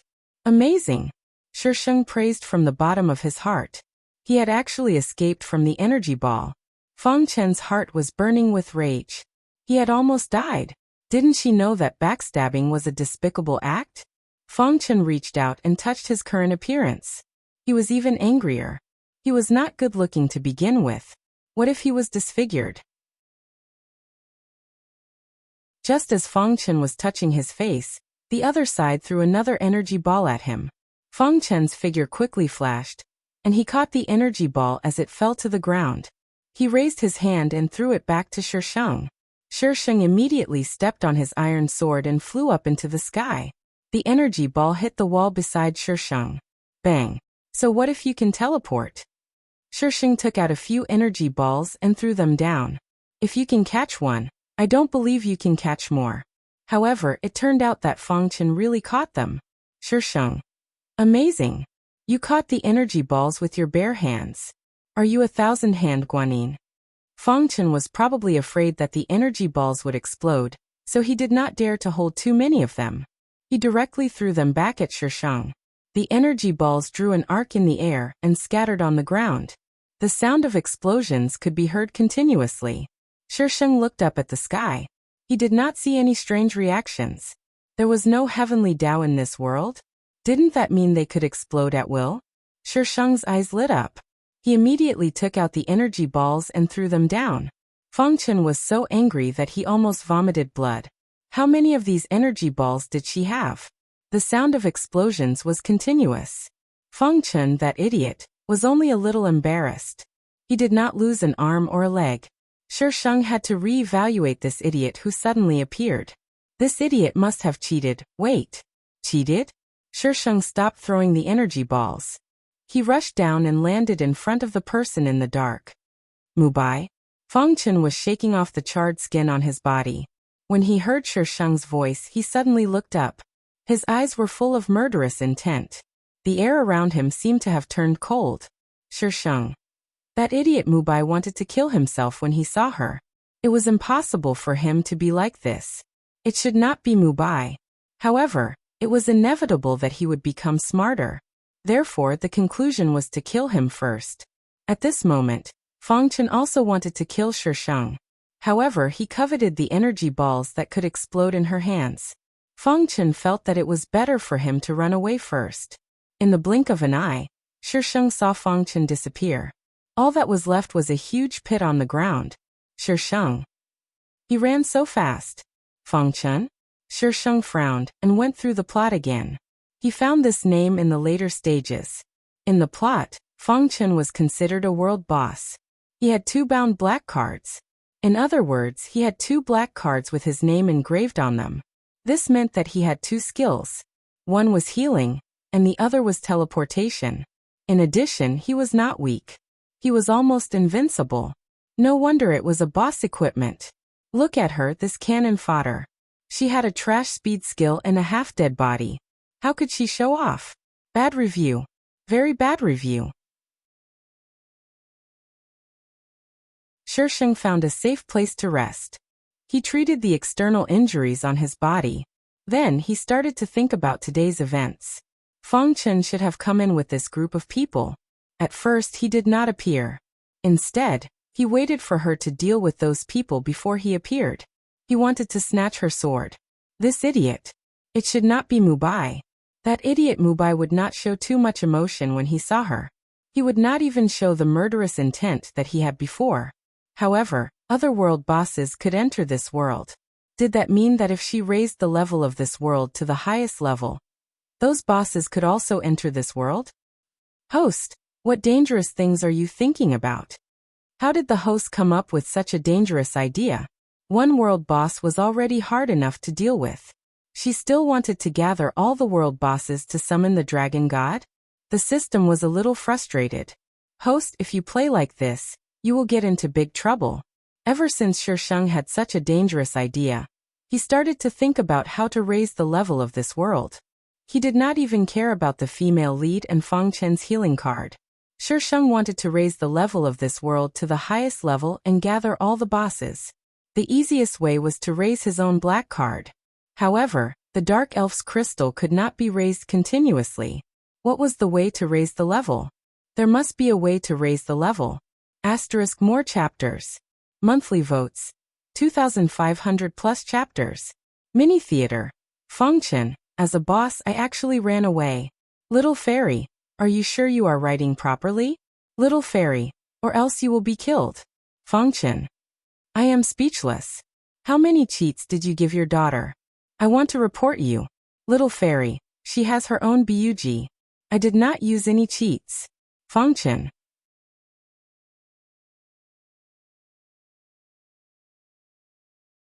Chapter 844. After the second batch of people familiarized themselves with the environment, they learned from the first batch that the difficulty level of this world had increased because of a person named Yuxia. But now no one knew where this person was. Since the second server announcement, Shisheng's location was no longer displayed, which meant that the mission to kill her had been cancelled. Now the second batch of people was carrying out the mission. The first batch of people either had to suck up to the second batch, or they had to be killed by the second batch. Shisheng was recuperating, so she didn't go out much and didn't meet many people. When her injuries were almost healed, she went out to do some activities. As soon as she went out, she was startled by the mushrooms running all over the ground. They were really mushrooms. Colorful mushrooms. Mushrooms that could bounce. What's going on? Shisheng was confused. It had only been a few days, and now it was Plants vs. Zombies? These mushrooms were the size of a fist and moved by bouncing. If they didn't show their sharp teeth, they were actually quite cute. Shisheng took out his iron sword and poked at a mushroom that was probably alone. The mushroom turned around and bit the iron sword. Shisheng heard a crack. The mushroom opened its mouth and a few teeth fell out of its mouth. Without its teeth, the mushroom suddenly began to twist its body crazily and make chirping sounds. Shisheng. The mushroom could even chirp. Amazing. Shisheng cut the mushroom in half with his sword. The mushroom was cut in half, revealing the scarlet flesh inside, and giving off a rotten stench. Shisheng frowned in disgust. What the hell was this? It smelled so bad. Chirp chirp chirp chirp. Chirp chirp chirp chirp. A lot of chirping sounds came. Shisheng looked up, and saw the mushroom that was bouncing in the distance was now bouncing toward her. What an awesome mushroom. She felt like she had opened the door to a new world. Miss Yu, come up. Sheng was about to cut the mushroom when someone called her. She looked up and saw Pei Jin standing by the window of the building next to her with a rope in his hand. Sheng looked at the mushrooms and then at Pei Jin. He gave up on the game of man versus mushroom, grabbed the rope and climbed onto the windowsill. Meow Meow stood behind Pei Jin. The room wasn't very big, but there were still a few people sitting on either side of the room. The appearance of Sheng made these people even more nervous. Pei Jin, how can you just let people come up? There was a man's voice in the room. The voice sounded familiar. Sheng jumped out of the window and saw the person who asked the question. The person who asked the question also saw Sheng. Yuxia. This person was the one who said that he was going to abandon Sheng when he first came over. It was just a coincidence that the original owner left with that group of people. She wasn't familiar with them. They let the original owner follow because they felt that the original owner's strength was not bad. So the original owner didn't even know this person's name. Yuxia? She's Yuxia? Hearing the man's voice, everyone in the room became agitated and glared at him. I didn't know I was so famous. Sheng patted the dust off his clothes and stabbed the iron sword in front of him. A cold light flashed in the room. Who wants an autograph? Everyone. Who in this world didn't know Yuxia? Her level was too high and they were unlucky. Who wants an autograph from the main culprit? Ms. Yu. Pei Jin desperately tried to signal Sheng with his eyes. Stop talking. These people hate you to the core right now. He pulled Sheng up and didn't expect anyone to know her. It was purely a coincidence. Yuxia. You're Yuxia? A young man in the crowd stood up. His voice was a little hoarse, probably because he was going through puberty. Sheng glanced at him and knew that he was from the second group of people who came in. I thought it would be someone important. I didn't expect it to be a woman. The young man looked at Sheng with contempt. You look down on women? What's wrong with women? Aren't women human? The disdain in the young man's eyes deepened. What's the use of women except crying? They only know how to drag people down. Today I'll show you what a woman can do. Sheng gritted his teeth and slashed at the young man without hesitation. He attacked without saying anything. The people in the room quickly retreated to a corner, afraid that they would be implicated. Pei Jin and Meow Meow stood by the window and looked at each other speechlessly. Should he have pulled her up just now? Sheng scolded as he slashed at the young man. Who told you to look down on women? Did you jump out of a rock if you don't have women? You're so young and you're so bad. The young man had some real skills. He took a few blows from Sheng, but when faced with the fierce and unpredictable Sheng, the young man was a little overwhelmed. The young man began to yell at the people next to him. What are you waiting for? She'll kill you too. Although these people hated Sheng, they were still a little scared when it came to fighting. The young man's face turned red and he yelled a few times, but no one paid him any attention. He was forced to the window by Sheng. The iron sword swung down with a whoosh. He was dead meat. You'll regret this. The young man was exasperated. He jumped out of the window after yelling. He landed on the ruins below, but there were mushrooms all around him. After a few jumps, there was no place for him to stand. The mushrooms below jumped onto him one by one. Ah! The young man's body was soon covered with mushrooms. He was quickly drowned by a pile of mushrooms. The small bump on his body shrank at a speed visible to the naked eye. When the mushrooms dispersed, Sheng didn't even see a bone. So cruel. Sheng swallowed her saliva. His teeth are so sharp. No wonder that mushroom dared to bite her sword. Everyone was speechless. Was that all you cared about? Only the young man was part of the second group of people in this group. The others weren't. They had seen the young man's strength before. Who would have thought that in the blink of an eye, the young man would be forced down by Sheng and become food for the mushrooms? Everyone, including the man who called Sheng just now, didn't dare to speak at this time. They all stood close to the wall. Is the outside filled with these things? Sheng leaned against the window and turned to ask Pei Jin. After all, Pei Jin had been with Sheng for a while, so he was braver than the others. Miss you don't know? Sheng acted like an expert. I just came out of seclusion. You'll be struck by lightning for showing off. Pei Jin's mouth twitched. He explained, since there have been more people and plants in this world, these plants eat people, and are even more difficult to deal with than the dark elves. Shisheng sighed. It was really a plant war. I heard that these people are here for you. Pei Jin lowered his voice. He had been to several worlds, but this was the first time he knew that worlds were divided in detail. What they had been to was only a one-star world. But this girl in front of him, no one else could upgrade a one-star world to a two-star world in such a short time. Asterisk, come on, create something. Vote. It's the weekend. Have you finished your exams? You're tuning in to the Earbook Haven YouTube channel. Don't forget to subscribe and join us on this journey to catch the most captivating stories.